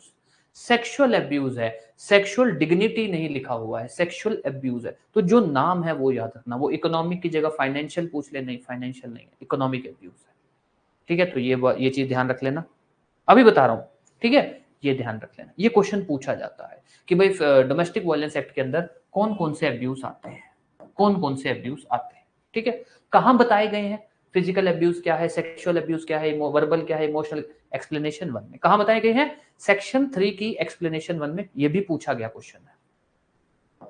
अब ध्यान देना, फिजिकल अब्यूज मतलब मारा पीटी, कोई भी ऐसा एक्ट वो करता है जिससे वो वुमेन को फिजिकली हार्म करता है, दैट इज फिजिकल अब्यूज। अब इसके अंदर से क्वेश्चन आता है फिजिकल अब्यूज वर्ड के अंदर क्या क्या चीजें आती हैं। तो नॉर्मली तो हम बोलते हैं कि कोई भी ऐसा एक्ट वो करता है जिससे वो वुमन या एग्रीव्ड पर्सन को फिजिकली हार्म कर रहा है, वो फिजिकल अब्यूज है। उसके अलावा assault, criminal force, criminal intimidation, ये पूछा गया क्वेश्चन है कि इंडियन पीनल कोड या फिर भारतीय न्याय संहिता के कौन कौन से ऑफेंसेस फिजिकल अब्यूज में आते हैं? कौन कौन से आते हैं? तीन। तीन है। कैसे याद रखोगे? इंडियन एयरफोर्स, IAF, IA और F। आई पे क्या है?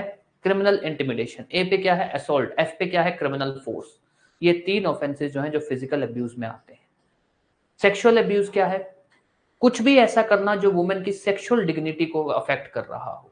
कुछ भी आप पब्लिकली उसके साथ कंडक्ट ऐसा करते हैं कि उसकी सेक्सुअल डिग्निटी को वायलेट करता है वो चीज, that is sexual abuse.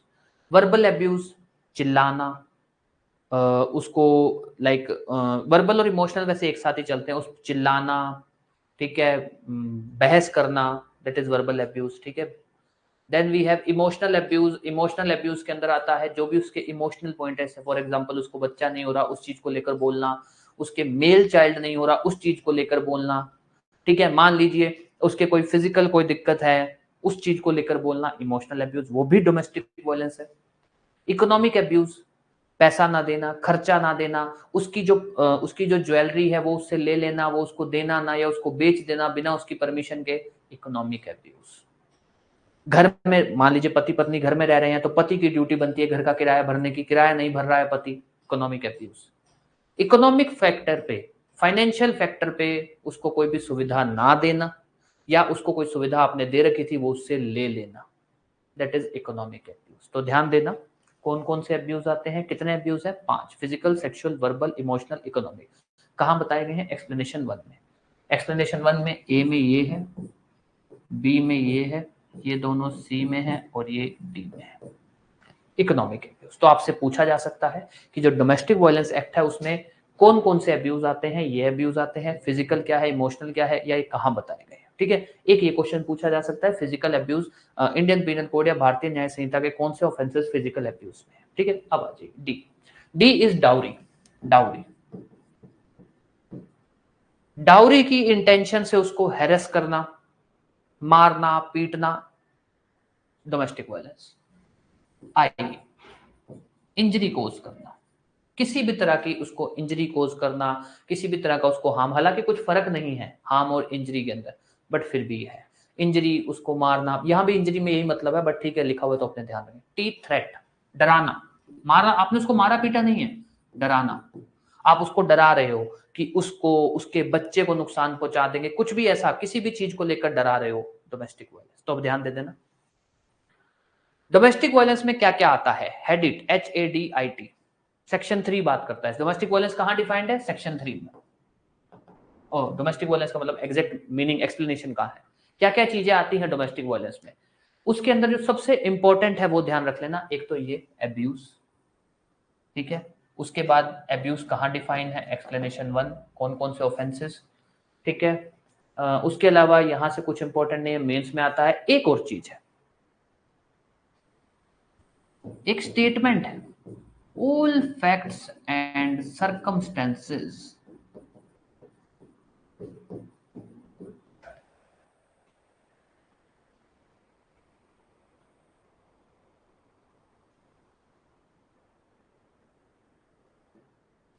Just a minute यार, हाँ, एक मिनट।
यस सॉरी, हाँ,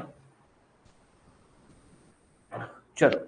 यस, इमोशनल अब्यूज मैंने आपको बता ही दिया क्या होता है, ठीक है। अब आ जाइए, ये क्या बोलता है कि all facts and circumstances shall be taken into consideration. ये क्या बोलता है? एक कहानी है, जस्ट बिकॉज किसी लेडी ने ये बोल दिया कि सर इसने मुझ पे चिल्लाया, भाई चिल्लाना इमोशनल अब्यूज है, वर्बल अब्यूज है। वर्बल अब्यूज में है कि अगर आप उस लेडी का नाम भी लेते हो तो वो वर्बल अब्यूज है, तो नाम तो हर कोई लेता है, तो वो वर्बल अब्यूज कैसे हो गया? तो कानून बोलता है ऐसा नहीं कि आपने सिर्फ ये बोल दिया कि भाई उसने चिल्लाया, उसने नाम लिया, उसने मुझे कोई बात बोल दी और आप डोमेस्टिक वायलेंस हो जाएगा। नहीं सर, सर्कमस्टेंसेस देखे जाएंगे, और भी आसपास की फैक्ट देखे जाएंगे कि अगर आपका नाम लिया तो किस सिचुएशन में लिया, अगर आपको उस बंदे ने आप पे थप्पड़ मारा या उसको धक्का भी, आपको धक्का दिया तो कब दिया, क्या पता आप ही उसको मार रहे थे और अपने आप को बचाने के लिए उसने थप्पड़ मारा या धक्का मारा। तो जस्ट बिकॉज आप कोई बात बोल दोगे डोमेस्टिक वायलेंस नहीं हो जाएगा। सब आसपास के सब फैक्ट्स देखे जाएंगे, फिर डिसाइड किया जाएगा डोमेस्टिक वायलेंस है या नहीं। कहां बोली गई है ये बात? एक्सप्लेनेशन 2 सेक्शन 3 पूछा गया क्वेश्चन है, कहां लिखी गई? ऐसा क्वेश्चन आया हुआ है कि all facts and circumstances shall be taken into consideration while determining act of domestic violence. कहां बोली गई है ये बात? एक्सप्लेनेशन 2 में। एक्सप्लेनेशन 1 तो अब्यूज को डिफाइन करता है, अब्यूज कहां डिफाइन है? एक्सप्लेनेशन 1। ये बात कहां बोली गई? Explanation 2, this is domestic violence. अब ध्यान देना, डोमेस्टिक वायलेंस एक्ट लगाने की जितनी भी एसेंशियल्स हैं वो अपने पूरी कर चुके हैं। अब अपने आएंगे प्रोसीजर पे, जो भी छोटी मोटी बातें हैं, कोई भी डाउट आपको कुछ भी पूछना है तो पूछ सकते हो, फिर अपने आगे चलते हैं।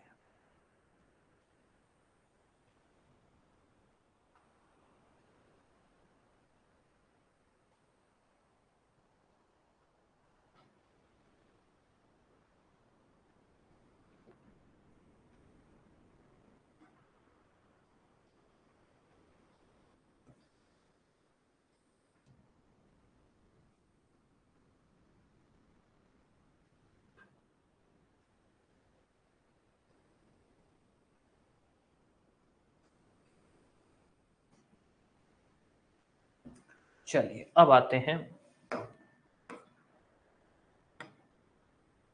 आगे की कहानी पे। अब यहां से दो चीजें हैं, अपने पहले अपने दो टॉपिक कर लेते हैं। एक है इंफॉर्मेशन को लेकर, ये क्या है जी? हम एक ऑफिसर की बात पढ़ेंगे, प्रोटेक्शन ऑफिसर। चलो पहले वही पढ़ लेते हैं, इंफॉर्मेशन और ये बाद में चलते हैं। दो लोग हैं इसके अंदर, मेन तीन है, चलो दो भी नहीं है, तीन है। प्रोटेक्शन ऑफिसर, सर्विस प्रोवाइडर, और तीसरा आपका है, क्या नाम है ये, मजिस्ट्रेट। अब ध्यान देना, मजिस्ट्रेट का काम क्या है इस एक्ट के अंदर? मजिस्ट्रेट का काम है कि इसके पास कंप्लेंट आएगी, कंप्लेंट आएगी। इस एक्ट में क्या होता है? कंप्लेंट आती है, मजिस्ट्रेट के पास आप जा सकते हो। डोमेस्टिक वायलेंस अगर किसी लेडी के साथ होता है तो मजिस्ट्रेट के पास जाके कंप्लेंट डाल सकती है इस एक्ट के अंदर, जिसको हम नॉर्मल बोलते हैं एप्लीकेशन, ठीक है। मजिस्ट्रेट के पास अगर एप्लीकेशन या कंप्लेंट आती है, फिर ना एक छोटी मोटी एक जांच चलती है, इन्वेस्टिगेशन चलती है। उस इन्वेस्टिगेशन में क्या है, इन दो लोगों का काम आ जाता है, प्रोटेक्शन ऑफिसर और सर्विस प्रोवाइडर का। इनका क्या काम है जी? प्रोटेक्शन ऑफिसर के अपने मतलब काफी, हाँ जी, हाँ भी आते हैं। प्रोटेक्शन ऑफिसर के कई सारे काम हैं जो अपने पूरी लिस्ट पढ़ेंगे। तो प्रोटेक्शन ऑफिसर के दो काम है वैसे तो मेन, कोई भी डोमेस्टिक वायलेंस की इंफॉर्मेशन आप इस बंदे को दे सकते हो। कहीं पर भी आपको अपने एरिया में कहीं पर भी लगता है कि किसी लेडी के साथ डोमेस्टिक वायलेंस हो रहा है तो आप प्रोटेक्शन ऑफिसर को बता सकते हो। वो प्रोटेक्शन ऑफिसर मामले को ले जाएगा मजिस्ट्रेट के पास। उसके अलावा और भी काम है। सर्विस प्रोवाइडर के भी जो काम है उस लगभग सेम है, बस सर्विस प्रोवाइडर के ज्यादा नहीं है, थोड़े बहुत काम है, ज्यादा नहीं है, थोड़े बहुत। तो मेन तो क्या है, ये दोनों लोग जो है ना, ये असिस्ट करते हैं। ये दोनों लोग इन्वेस्टिगेशन बोल दो या फिर इस एक्ट के अंदर जो एग्रीव्ड पर्सन है या जो वुमेन है उसको रिलीफ करने के लिए, उसको रिलीफ मिले उसके लिए असिस्ट करते हैं।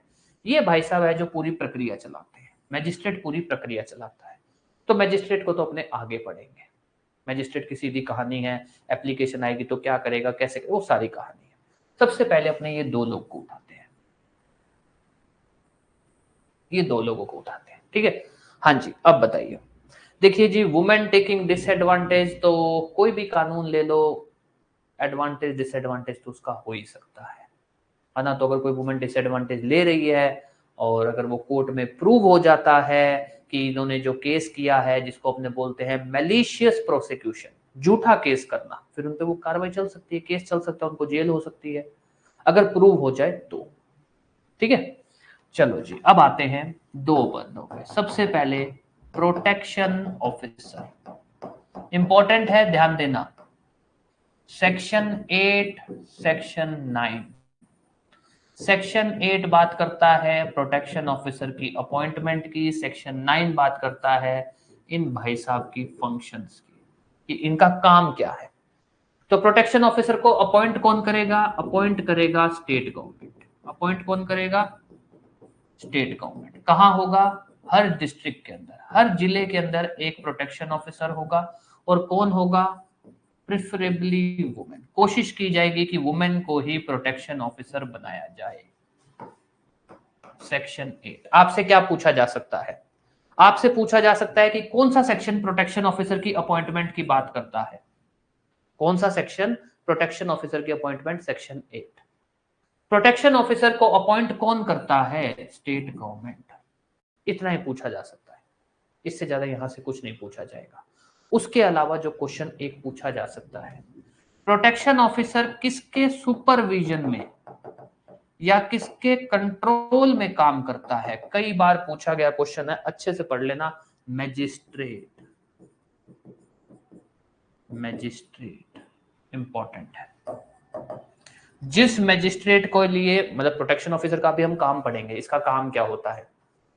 तो जिस मैजिस्ट्रेट के लिए ये अपॉइंट किए जाते हैं ना, उसी के कंट्रोल में होते हैं। तो अपॉइंट भले स्टेट गवर्नमेंट करती है, पर ये किसके कंट्रोल में काम करते हैं? मैजिस्ट्रेट के। इंपॉर्टेंट क्वेश्चन है, अच्छे से ध्यान रखना। अब आ जाइए फंक्शंस, प्रोटेक्शन ऑफिसर के फंक्शंस। सिंपल सी ट्रिक है, डोमेस्टिक वायलेंस की ट्रिक थी, हो गया। अब इसका ध्यान दे देना।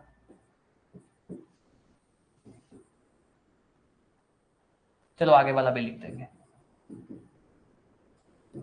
अब ध्यान देना, 20 स्लैब आरएम के। 20 मींस मॉनेटरी रिलीफ का जो ऑर्डर होता है। सेक्शन 20 में मॉनेटरी रिलीफ के ऑर्डर की बात की गई है। मॉनेटरी रिलीफ का जो ऑर्डर होता है उसको एग्जीक्यूट करवाना, करवाना। दोबारा बोलूंगा, ये जो फंक्शंस का जो सेक्शन है, जो सेक्शन 9 है, ये हमारे लिए मेंस के प्री के लिए इतना इंपॉर्टेंट नहीं है। प्री में थोड़े बहुत कोई क्वेश्चन आ सकते हैं तो आ जाएंगे, बाकी ये मेंस के लिए इंपॉर्टेंट है। प्रोटेक्शन ऑफिसर कौन होता है, इसके फंक्शंस क्या होते हैं, मेंस का क्वेश्चन है। इसमें प्री का जो भी सेक्शन 9 से जो भी क्वेश्चन आ सकता है वो बता दूंगा। एक तो ये क्वेश्चन आ सकता है सेक्शन 9 से, प्रोटेक्शन ऑफिसर किसके अंडर में होता है, ये सेक्शन 9 में बताया गया। अब ध्यान देना, मॉनेटरी रिलीफ का जो ऑर्डर होता है उसको एग्जीक्यूट करवाना, एग्रीव्ड पर्सन को शेल्टर होम की फैसिलिटी दिलवाना, जो भी फ्री लीगल एड दिलवाना एग्रीव्ड पर्सन को, मैजिस्ट्रेट को असिस्ट करना, जो मैजिस्ट्रेट है जिसके लिए अपॉइंट किए गए हैं उसको असिस्ट करना, प्रोटेक्शन ऑर्डर के लिए एप्लीकेशन डालना, या फिर बोल दीजिए apply on behalf of aggrieved person, ये करना, ठीक है। फिर उसके बाद और आगे लिख देते हैं, अच्छा भाई,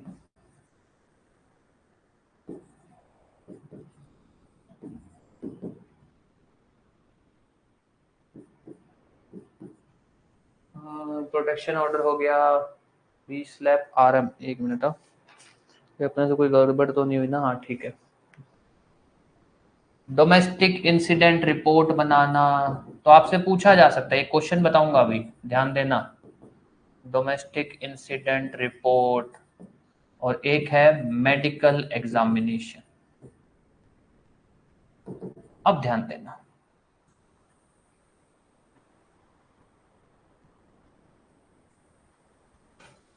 दिख रहा है ना, दिखने में तो कोई दिक्कत नहीं है। अब ध्यान देना क्या क्या फंक्शंस है। जो सेक्शन 20 में मॉनेटरी रिलीफ का ऑर्डर होता है उसको एग्जीक्यूट करवाना। उसके बाद शेल्टर होम, एग्रीव्ड पर्सन को शेल्टर होम की फैसिलिटी दिलवाना, अगर उसको चाहिए तो शेल्टर होम की फैसिलिटी दिलवाना। अब ध्यान देना, क्वेश्चन पूछा जाता है एक कि अगर जो क्या नाम है प्रोटेक्शन ऑफिसर है, ये एग्रीव्ड पर्सन को शेल्टर होम में, मतलब वहां पर उसको शेल्टर होम की फैसिलिटी दिलवाता है, तो वो इसके बारे में किसको इन्फॉर्म करेगा? अगर शेल्टर होम की फैसिलिटी दिलवाता है तो किसको इन्फॉर्म करेगा? तो ध्यान देना, पुलिस को इन्फॉर्म करेगा इस बारे में, और मजिस्ट्रेट को। क्या इन्फॉर्म करेगा? कि साहब ऐसे ऐसे करके मेरे पास केस आया था और मैंने उस जो भी लेडी है उसको शेल्टर होम के अंदर लॉज कर, मतलब वहां पर उसको फैसिलिटी दिलवा दी है, वो वहां पर शेल्टर होम में है। किसको इन्फॉर्म करेंगे? इसको। तो क्वेश्चन पूछा जाता है, प्रोटेक्शन ऑफिसर शेल्टर होम की फैसिलिटी दिलवाता है तो वो किसको बाद में रिपोर्ट करेगा? इसके बारे में किसको बताएगा? इन दोनों को बताएगा। ध्यान देना, आपसे वो कुछ भी पूछ ले कि प्रोटेक्शन ऑफिसर किसको रिपोर्ट करेगा, तो दो लोगों को रिपोर्ट करेगा और मैजिस्ट्रेट को। जनरली यही केस रहेगा।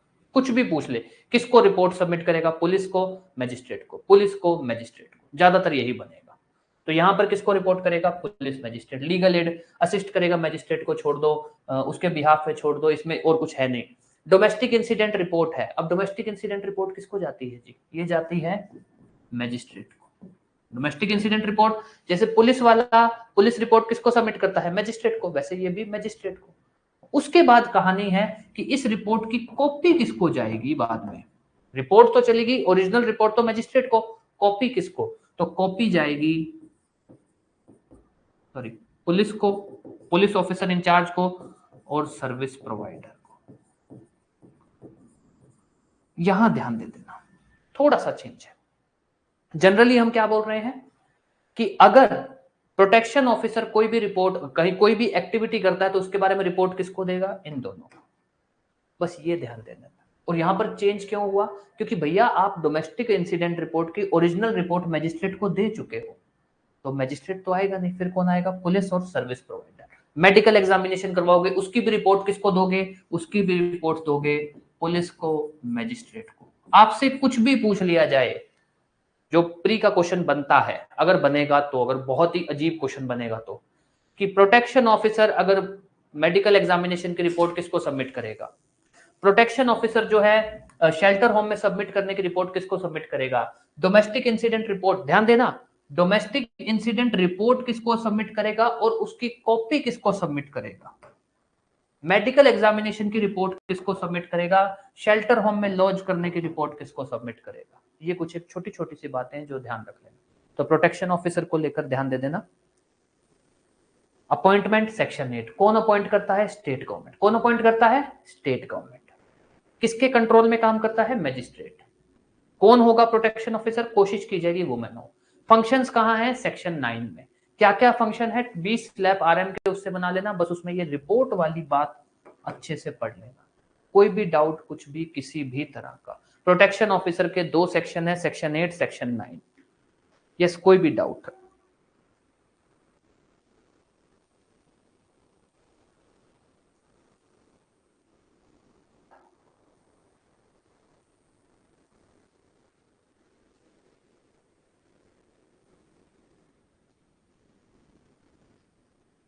हेलो।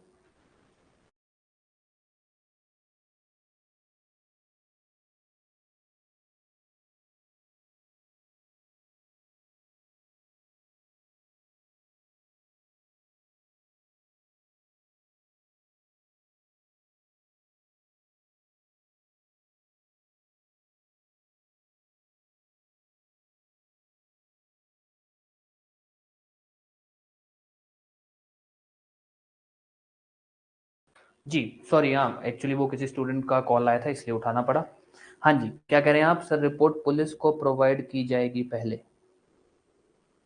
समझा नहीं मैं आपकी बात नहीं समझा।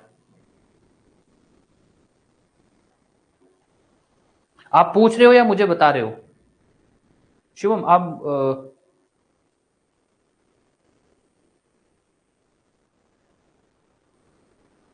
दोबारा बता देता हूं ना।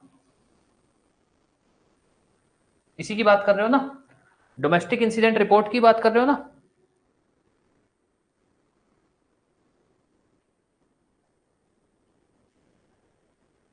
डोमेस्टिक इंसिडेंट रिपोर्ट की बात कर रहे हो ना।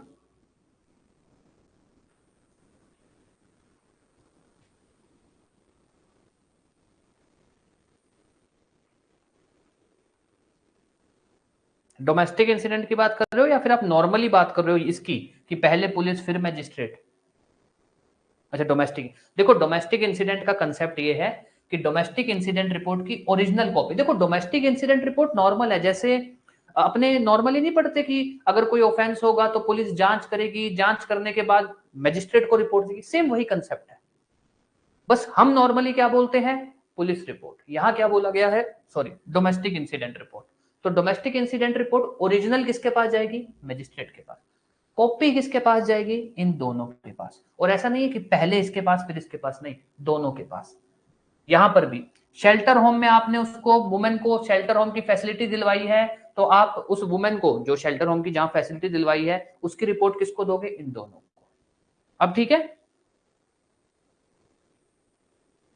अब ठीक है, अब ये बात समझ गए यार। ये प्लीज ना, ये छोटी छोटी सी बातें हैं, हालांकि नहीं पूछी जाएंगी, मैं मतलब 90% श्योर हूं कि क्वेश्चन नहीं आएगा, बट कुछ विश्वास नहीं कर सकते। तो ये छोटी छोटी सी बातें अगर कवर कर पाओ तो कर लेना, या फिर इनको ना मार्क करके रख लेना। जब आप बाकी की चीजें, सेक्शन 9 है, जैसे आपका जो ये सेक्शन 9 है, अगर सेक्शन 9 एक बार आपको तंग करे ना, एक बार छोड़ देना, बाकी सारा कर लेना, फिर सेक्शन 9 बाद में कर लेना, क्योंकि चांसेस बहुत कम है प्री में आने के, तो बाद में कर लेना चाहिए। ठीक है, अब आ जाइए सर्विस प्रोवाइडर, लास्ट सेक्शन है यार। एक्चुअली क्या है, बाहर मौसम काफी खराब हो रखा है, तो लाइट आ जा रही है, जिसकी वजह से मैं मतलब मैं ट्रस्ट नहीं कर सकता कि ये ना हो कि बाद में बीच में कोई दिक्कत आ जाए क्लास को। ठीक है, तो अब ध्यान देना, सर्विस प्रोवाइडर क्या होता है, कहां पे है, डायरेक्ट क्वेश्चन पूछा जाएगा। कौन सा सेक्शन सर्विस प्रोवाइडर की बारे में बात करता है, सेक्शन 10। कौन सा सेक्शन सर्विस प्रोवाइडर के फंक्शंस के बारे में बात करता है, सेक्शन 10 फंक्शंस के बारे में बात करता है, सेक्शन 10। अब ध्यान देना, सर्विस प्रोवाइडर होता क्या है सर। अच्छा पहले इनके फंक्शन बता दो, फंक्शन कुछ अलग नहीं है, जो अपने ने अभी तक पढ़े हैं ना उसी में से 3 है बस, एस आर एम। कौन कौन से, ध्यान देना, एस आर एम मार्क कर देता हूं, ये फंक्शन है और कोई फंक्शन नहीं है, कुछ अलग नहीं है। वुमेन को शेल्टर होम की फैसिलिटी दिलवाना, डोमेस्टिक इंसिडेंट रिपोर्ट बनाना, मेडिकल एग्जामिनेशन करवाना। बस एक चीज ध्यान दे देना कि अगर आप भाई ये रिपोर्ट किसको करें, मतलब जैसे अपने ने प्रोटेक्शन ऑफिसर में पढ़ा ना, भैया आप रिपोर्ट सबमिट करोगे, ये लोग रिपोर्ट किसको सबमिट करेंगे, तो ध्यान देना, पी पीएम पीपी पढ़ लेना भैया, कुछ कह नहीं सकते, क्वेश्चन आ सकता है। ये भाई साहब रिपोर्ट सबमिट करेंगे पुलिस ऑफिसर को डायरेक्ट, सॉरी प्रोटेक्शन ऑफिसर को,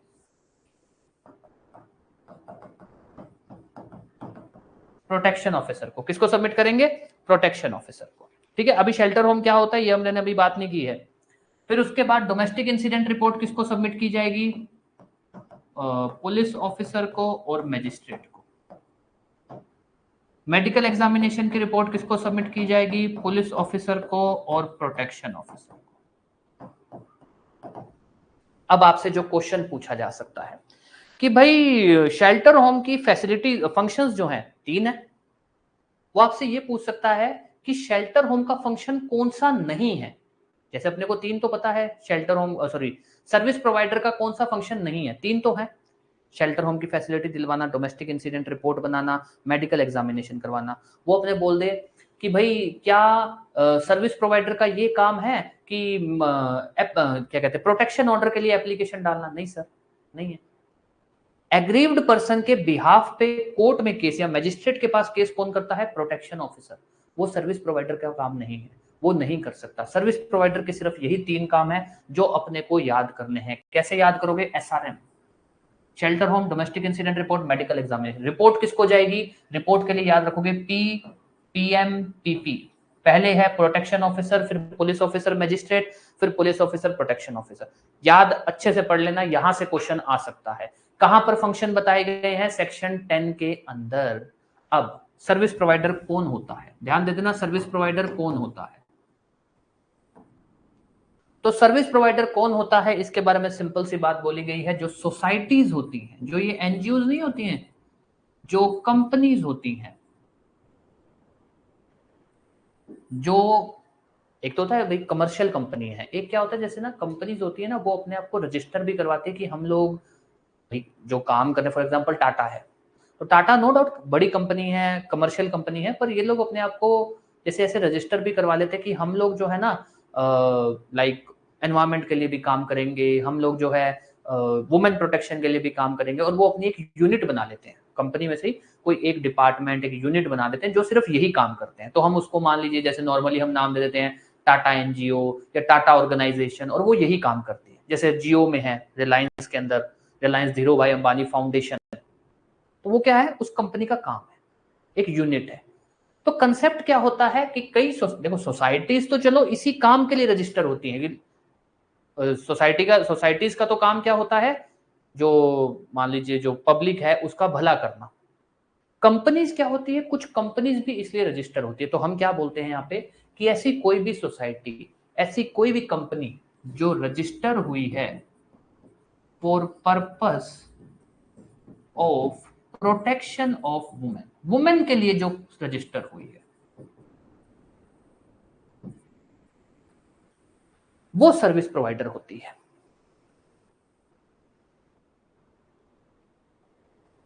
ठीक है, वो क्या होती है, ये बात करें आप, इसकी बात करें,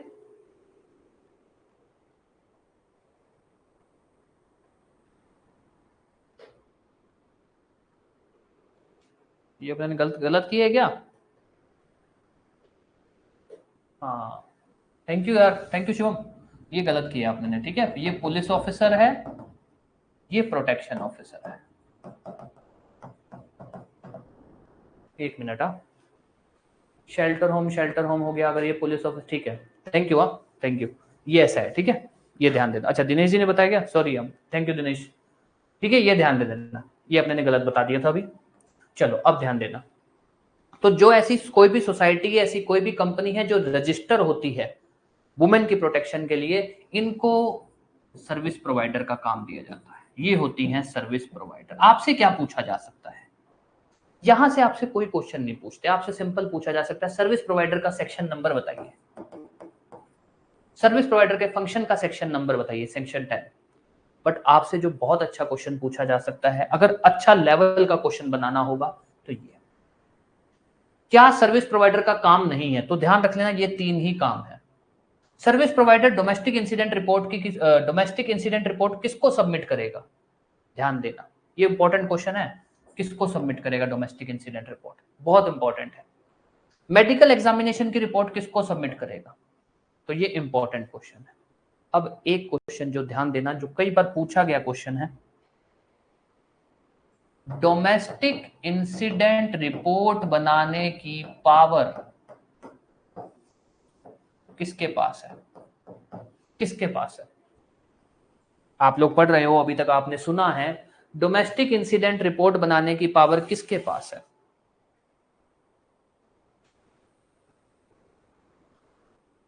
डोमेस्टिक इंसिडेंट रिपोर्ट बनाने की पावर किसके पास है?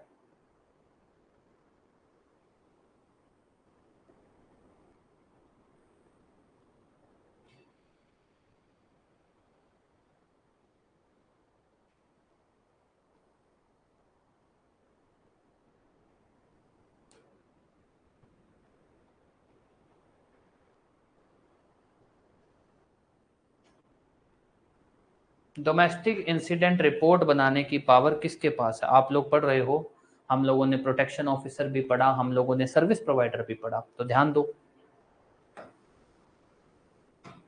ये प्रोटेक्शन ऑफिसर का सेक्शन है, यहां भी डोमेस्टिक इंसिडेंट रिपोर्ट है। सर्विस प्रोवाइडर का सेक्शन है, यहां भी डोमेस्टिक इंसिडेंट रिपोर्ट है, दोनों के पास, both protection officer and service provider, दोनों। ठीक है, दोनों। तो अगर वो पूछ ले दोनों बना सकते हैं, हाँ सर दोनों बना सकते हैं, कोई दिक्कत नहीं है। ठीक है, अब ध्यान देना, अपने ने अभी तक जो पढ़ा, अपने ने डोमेस्टिक वायलेंस की इसेंशियल पढ़ी, अपने ने डेफिनेशंस पढ़ी, अपने ने व्हाट इज डोमेस्टिक वायलेंस पढ़ा, फिर अपने ने पढ़ा प्रोटेक्शन ऑफिसर, फिर अपने ने पढ़ा सर्विस प्रोवाइडर। प्रोटेक्शन ऑफिसर के सेक्शन कौन कौन से पढ़े अपने ने? Section 8, section 9। सर्विस प्रोवाइडर का section 10, what is domestic violence section 3, definition section 2, essentials का कोई पर्टिकुलर सेक्शन नंबर नहीं है। अभी तक कोई भी डाउट? आपके सामने लिखा हुआ है जो अपने ने अभी तक पढ़ा है, फिर अपने आगे चलते हैं। लाइट आ गई है, अभी चलते हैं, बाद में देखेंगे अगर कोई दिक्कत हुई तो।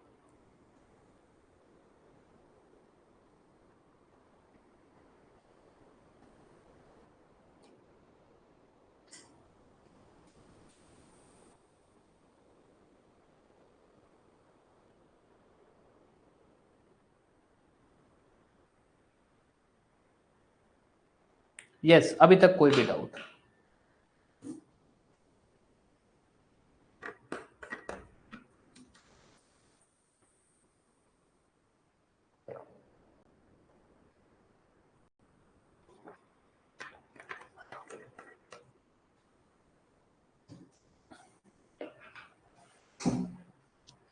सेक्शन 10 दोबारा बता देता हूं।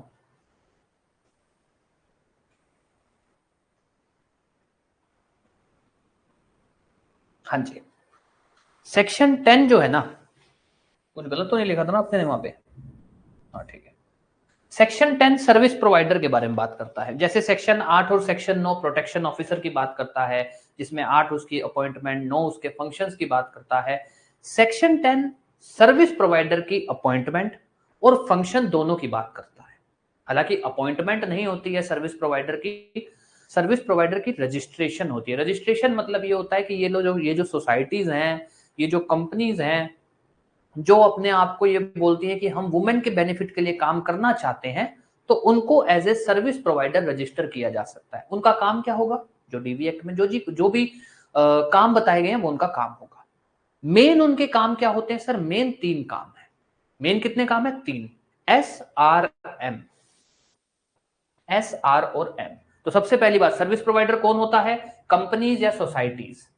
मेन काम क्या होते हैं? 3 काम होते हैं। अच्छा, इनका रजिस्ट्रेशन कौन करता है? रजिस्ट्रेशन भी स्टेट गवर्नमेंट करता है। ठीक है, फिर उसके बाद काम क्या होते हैं? शेल्टर होम की फैसिलिटी दिलवाना, डोमेस्टिक इंसिडेंट रिपोर्ट बनाना, मेडिकल एग्जामिनेशन करवाना, जो एग्रीव्ड पर्सन है ना उसका मेडिकल, ये इनके काम है। बस अपने को ये ध्यान रखना है कि जो ये डोमेस्टिक इंसिडेंट रिपोर्ट बनाते हैं उसकी कॉपी या वो रिपोर्ट किसको सबमिट करते हैं। सेम चीज अपने को उसमें भी ध्यान रखनी है, प्रोटेक्शन ऑफिसर में भी, कि protection officer domestic incident report किसको देता है? मजिस्ट्रेट को। कॉपी किसको देता है? प्रोटेक्शन क्या कहते हैं आपका, पुलिस ऑफिसर और सर्विस प्रोवाइडर को। डोमेस्टिक इंसिडेंट रिपोर्ट अगर सर्विस प्रोवाइडर बना रहा है तो वो किसको देता है? वो सबमिट करता है प्रोटेक्शन ऑफिसर और मजिस्ट्रेट को डायरेक्ट। ये कुछ एक छोटी मोटी सी बातें हैं जो ध्यान रख लेना। इन शॉर्ट, सर्विस प्रोवाइडर में क्या ध्यान रखना है? कौन सर्विस प्रोवाइडर होता है, सर्विस प्रोवाइडर के काम क्या है, मेन काम क्या है। ठीक है, यस, अभी तक कोई भी doubt?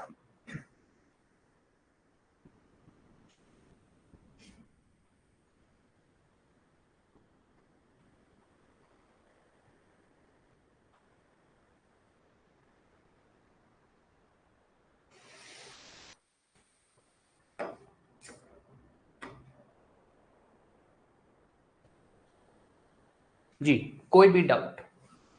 Powers and sorry function of service provider, आपका प्रोटेक्शन ऑफिसर,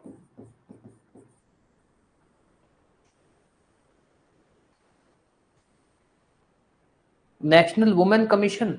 हाँ, आ सकता है, सोसाइटी है वो भी एक तरह की, बिल्कुल आ सकता है। ठीक है, सब आ सकता है, कोई भी हो सकता है, बट ऐसा होता है कि हर कोई सर्विस प्रोवाइडर नहीं बनता जी।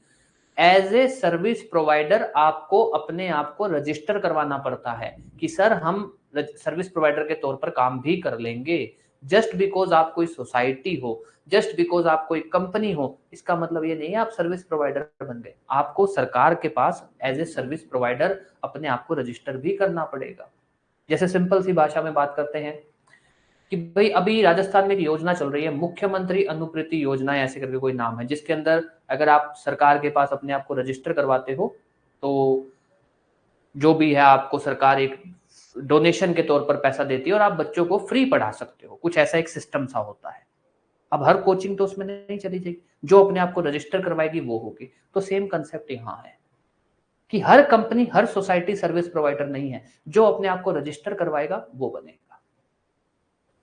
अब बताओ, अच्छा आप बताओ, आपसे पूछा जाए कि सर्विस प्रोवाइडर के फंक्शंस किस सेक्शन में है?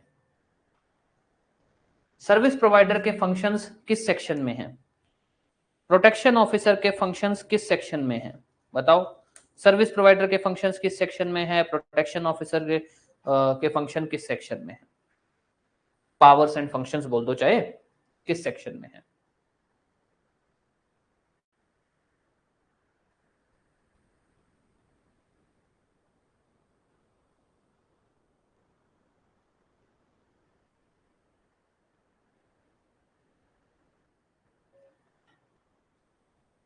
ठीक है, चलो जी, सर्विस प्रोवाइडर हो गया सेक्शन 10, प्रोटेक्शन ऑफिसर हो गया सेक्शन 9। अब ध्यान देना, general duties of police officer, protection officer, service provider, magistrate, जितने भी लोग, ये ध्यान देना है क्या कहानी है। अभी तक अपने क्या पढ़े? फंक्शंस, कि भैया आपका काम क्या होगा। यहां क्या है? General duty. जनरल ड्यूटी का मतलब ये है, और जनरल ड्यूटी किनकी? सबकी, पुलिस वाला, सर्विस प्रोवाइडर, प्रोटेक्शन ऑफिसर में सबकी। क्या जनरल ड्यूटी है अभी ये पढ़ेंगे।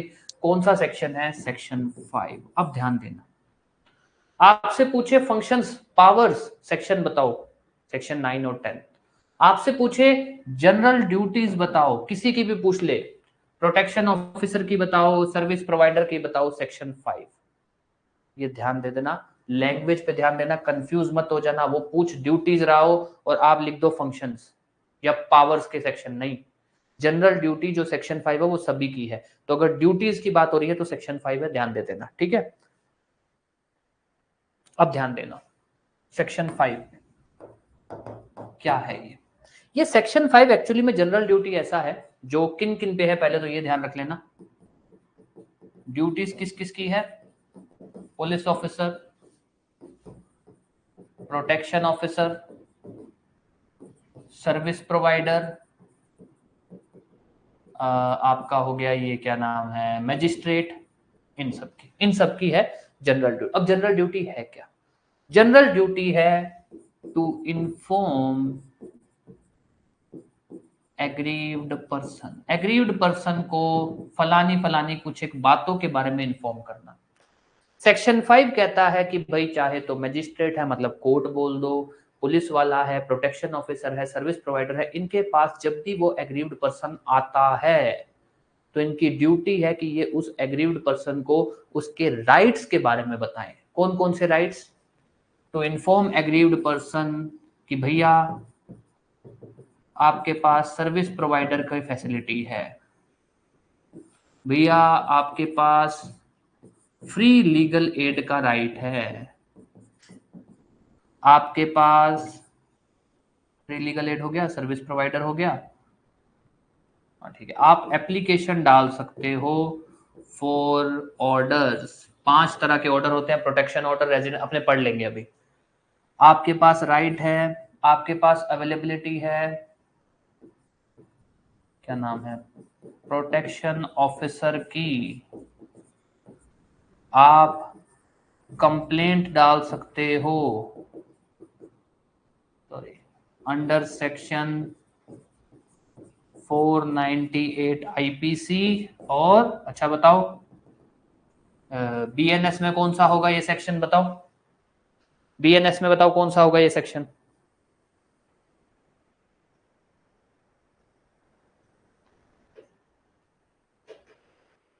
बीएनएस में कौन सा सेक्शन होगा? 498 ए ऑफ आईपीसी बीएनएस में कौन सा होगा?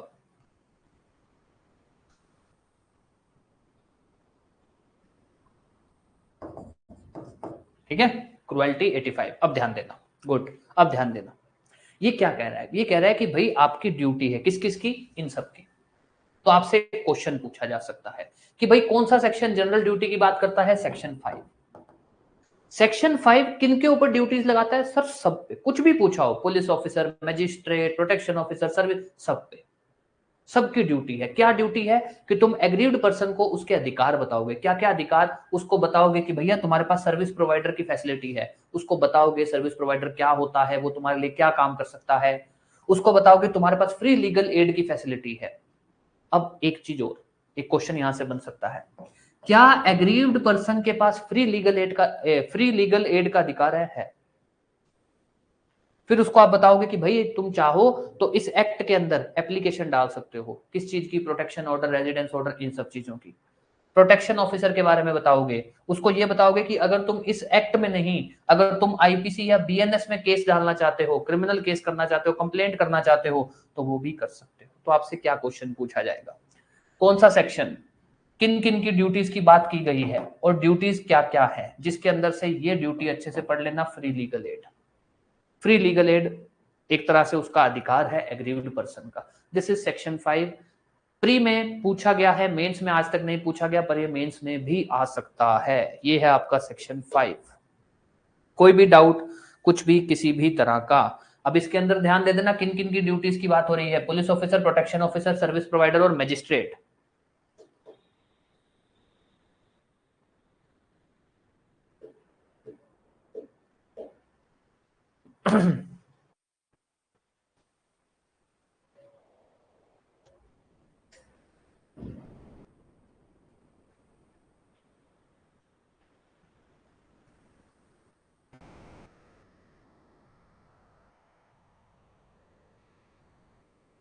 हाँ जी, कोई भी डाउट, कुछ भी सेक्शन 5 को लेकर?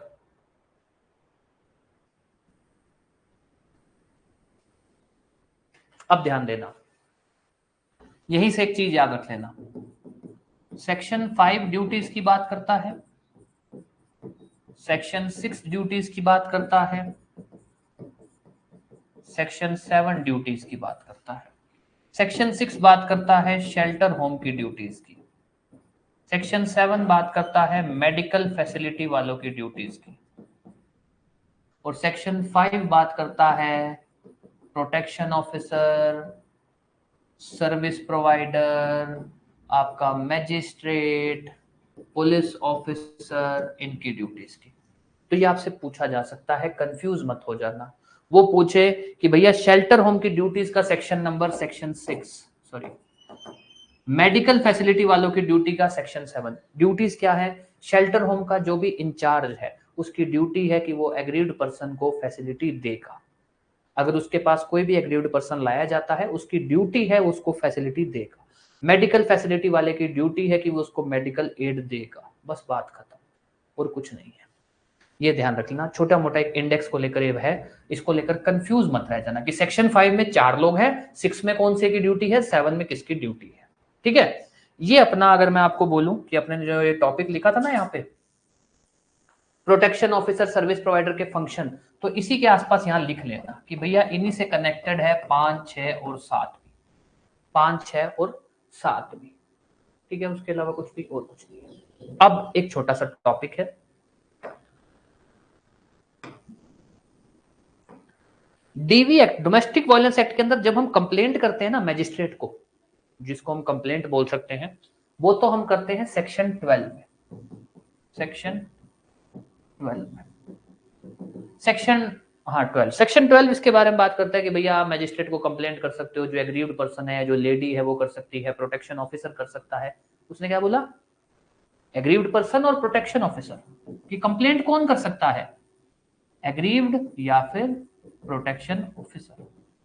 चलो जी, एग्रीव्ड मान लो वो लेडी है, उसके साथ तो मारा पीटी हुई है, उसे टॉर्चर किया गया, उसे वो तो डायरेक्ट जा रही है मजिस्ट्रेट के पास, तो बनता है कि भाई उसको तो पता था कि उसके साथ टॉर्चर हुआ है, तो वो डायरेक्ट चली गई मजिस्ट्रेट के पास।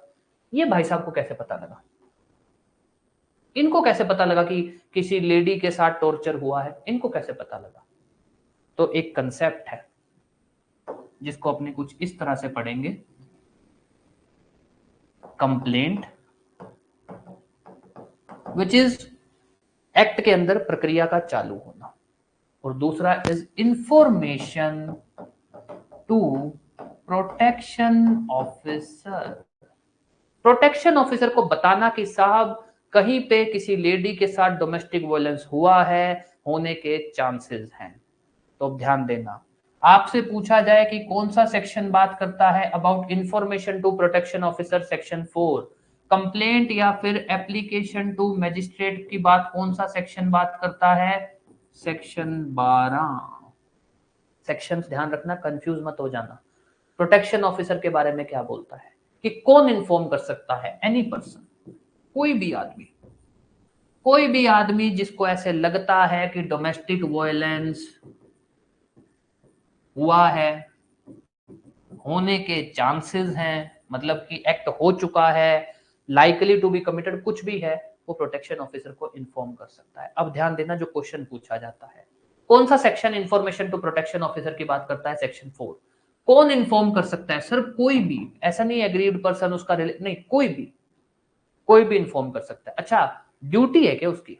मान लीजिए मेरे को पता लगा कि मेरे पड़ोस में जो घर है वहां पे लेडी के साथ डोमेस्टिक वायलेंस, मेरी ड्यूटी है क्या? नहीं सर, मेरी ड्यूटी नहीं है। आई एम नॉट बाउंड, मेरी ड्यूटी नहीं है। तो आपसे क्या क्वेश्चन पूछा जा सकता है? दो ही question. Information to protection officer का सेक्शन 4, कौन इन्फॉर्म कर सकता है? कोई भी आदमी, इतना ही पूछा जाएगा। यहां पर आ जाओ, मैजिस्ट्रेट को कंप्लेंट या फिर एप्लीकेशन कौन डाल सकता है? Aggrieved person, any person on behalf of aggrieved person,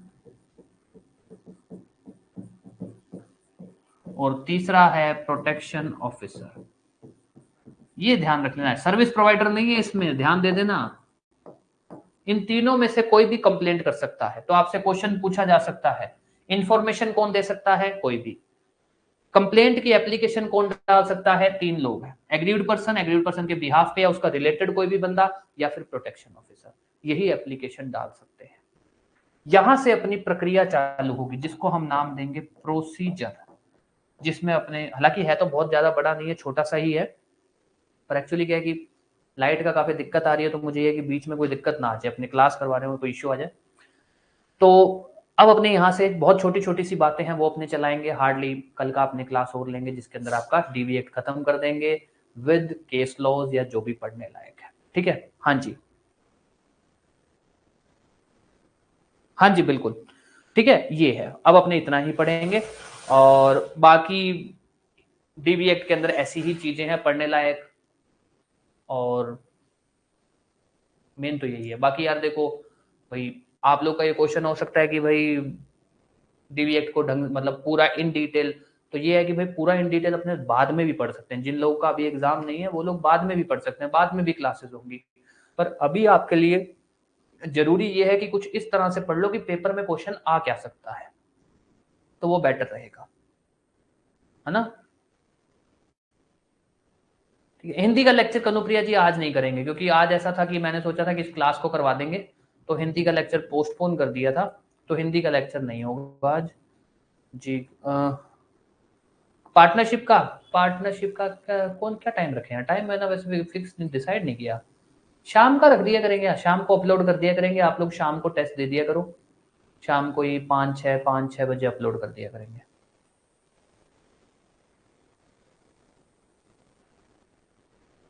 ठीक है? और टेस्ट में वैसे अभी बता दूंगा, ग्रुप पे डाल दूंगा, आप लोगों को 2 दिन दिया जाएंगे टेस्ट के ऊपर। ठीक है? 2 दिन रहेंगे, 2 दिन आपके पास टेस्ट होगा, आपको अटेम्प्ट करना है, आपकी प्रोग्रेस चेक की जाएगी। हाँ, पीडीएफ भी उसकी वहीं अपलोड होगी, आपकी प्रोग्रेस चेक की जाएगी। एक और बात, जो भी बच्चा 2 दिन के बाद टेस्ट अटेम्प्ट कर रहा है, उसकी जो भी प्रोग्रेस है, हमको उससे कोई लेना देना नहीं। आप 2 दिन बाद अटेम्प्ट करके हमको प्रोग्रेस भेजते हो या कुछ भी ऐसा है, हम नहीं मानेंगे। आपके पास सिलेबस है, आप लोगों का शेड्यूल है, तो अटेम्प्ट करो। 2 दिन दे रहे हैं यार, 48 आवर्स बहुत होते हैं, उतने में तो प्रिपेयर करके आप टेस्ट दे सकते हो। ठीक है। और एक और, हाँ, एक और बात जो कल मेरे दिमाग में थी, भूल गया था।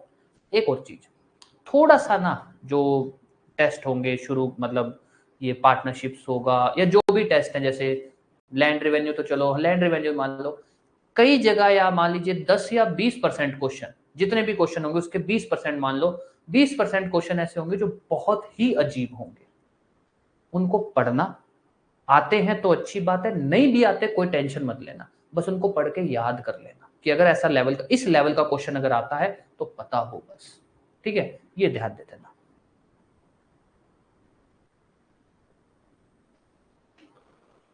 नहीं, आप रिपोर्ट भेज सकते हो, शेयर हो जाती है रिपोर्ट।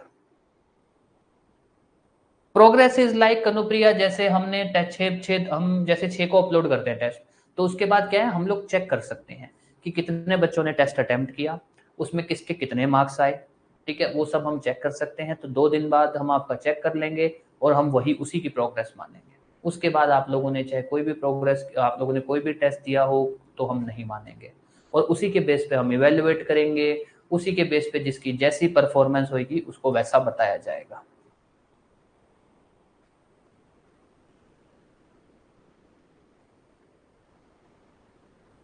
ठीक है। और और मेन तो इतना ही है, और तो कुछ नहीं है ना। बस एक तो वो बताना था आपको कि भाई 21% क्वेश्चन ऐसे होंगे जो थोड़े से अजीब होंगे, तो उसको लेकर डीमोटिवेट मत होना। आते हो तो अच्छी बात है, नहीं भी आते हो तो उनको याद कर लेना बस। मेन ये बात थी बस। ठीक है, 5 बजे आपकी वो हिंदू लॉ की क्लास है, तो वो कर लेना। कोई डाउट रहे, कुछ भी रहे तो बता दो। अब आपके मुस्लिम लॉ और हिंदू लॉ के, मुस्लिम लॉ के नोट्स बनने चालू हो गए हैं, कोई दिक्कत रहे तो बता देना।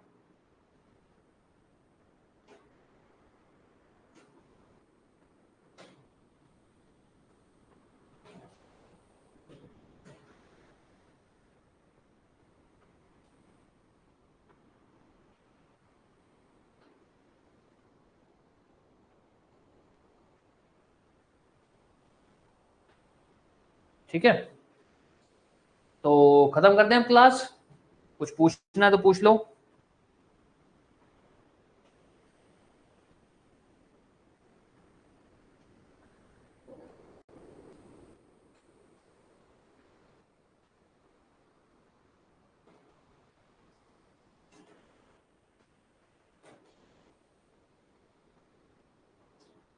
हाँ जी, बिल्कुल बताइए।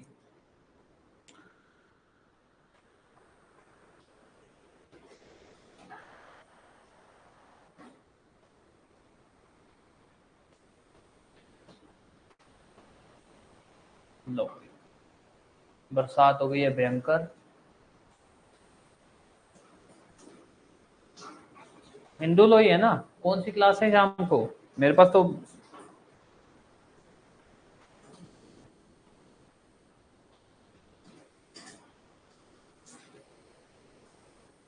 एक मिनट रुको। हाँ, हिंदू लो ही बताया यार मेरे को तो। अच्छा, आज क्या है यार, एक तो मेरे को ये वो याद नहीं रहता, वो मैम ने वो शेड्यूल सा बना रखा है, ट्यूसडे, थर्सडे, फ्राइडे, सैटरडे, पता नहीं वो कौन सा शेड्यूल है, मेरे तो वो याद नहीं रहता, तो मैं तो उसी हिसाब से बता दे भेज देता हूँ शेड्यूल बनवा के। तो हिंदू लोग का है आज क्लास, शाम को। आज क्या है, थर्सडे है ना? वो वेंसडे आज, तो यार आज हिंदू लोग कैसे कर रहे हैं यार। मेरे पास मैसेज आया हुआ है मैम का कि सर आज शाम को 5 बजे क्लास है और हिंदू लॉ की क्लास है।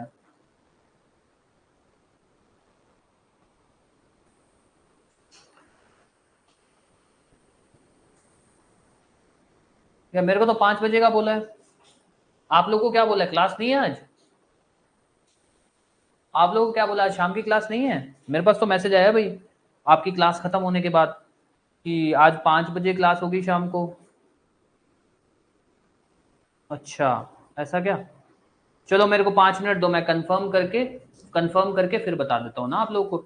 कंफर्म करके फिर मैं ग्रुप पे मैसेज डलवा देता हूँ कि भाई 5 बजे क्लास है या नहीं, क्योंकि मेरे पास मैसेज आया हुआ है, 1 बजे ही मैसेज आया था, मैं एक बार पूछ लेता हूँ।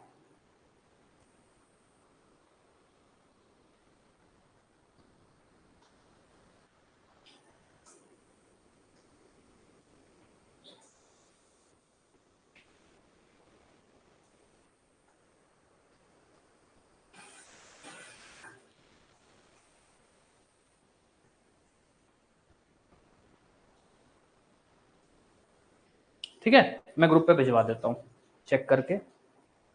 है भाई, 5 बजे क्लास है, आ गया मैसेज, 5 बजे क्लास है आपकी, ठीक है। ग्रुप पे आ गया मैसेज आपके, ये लो, क्लास एट 5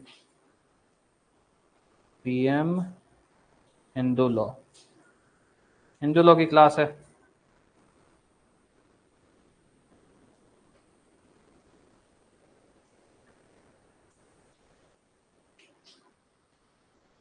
ठीक है, कुछ भी पूछना है तो पूछ लो, अब अपनी तरफ से क्लास खत्म है।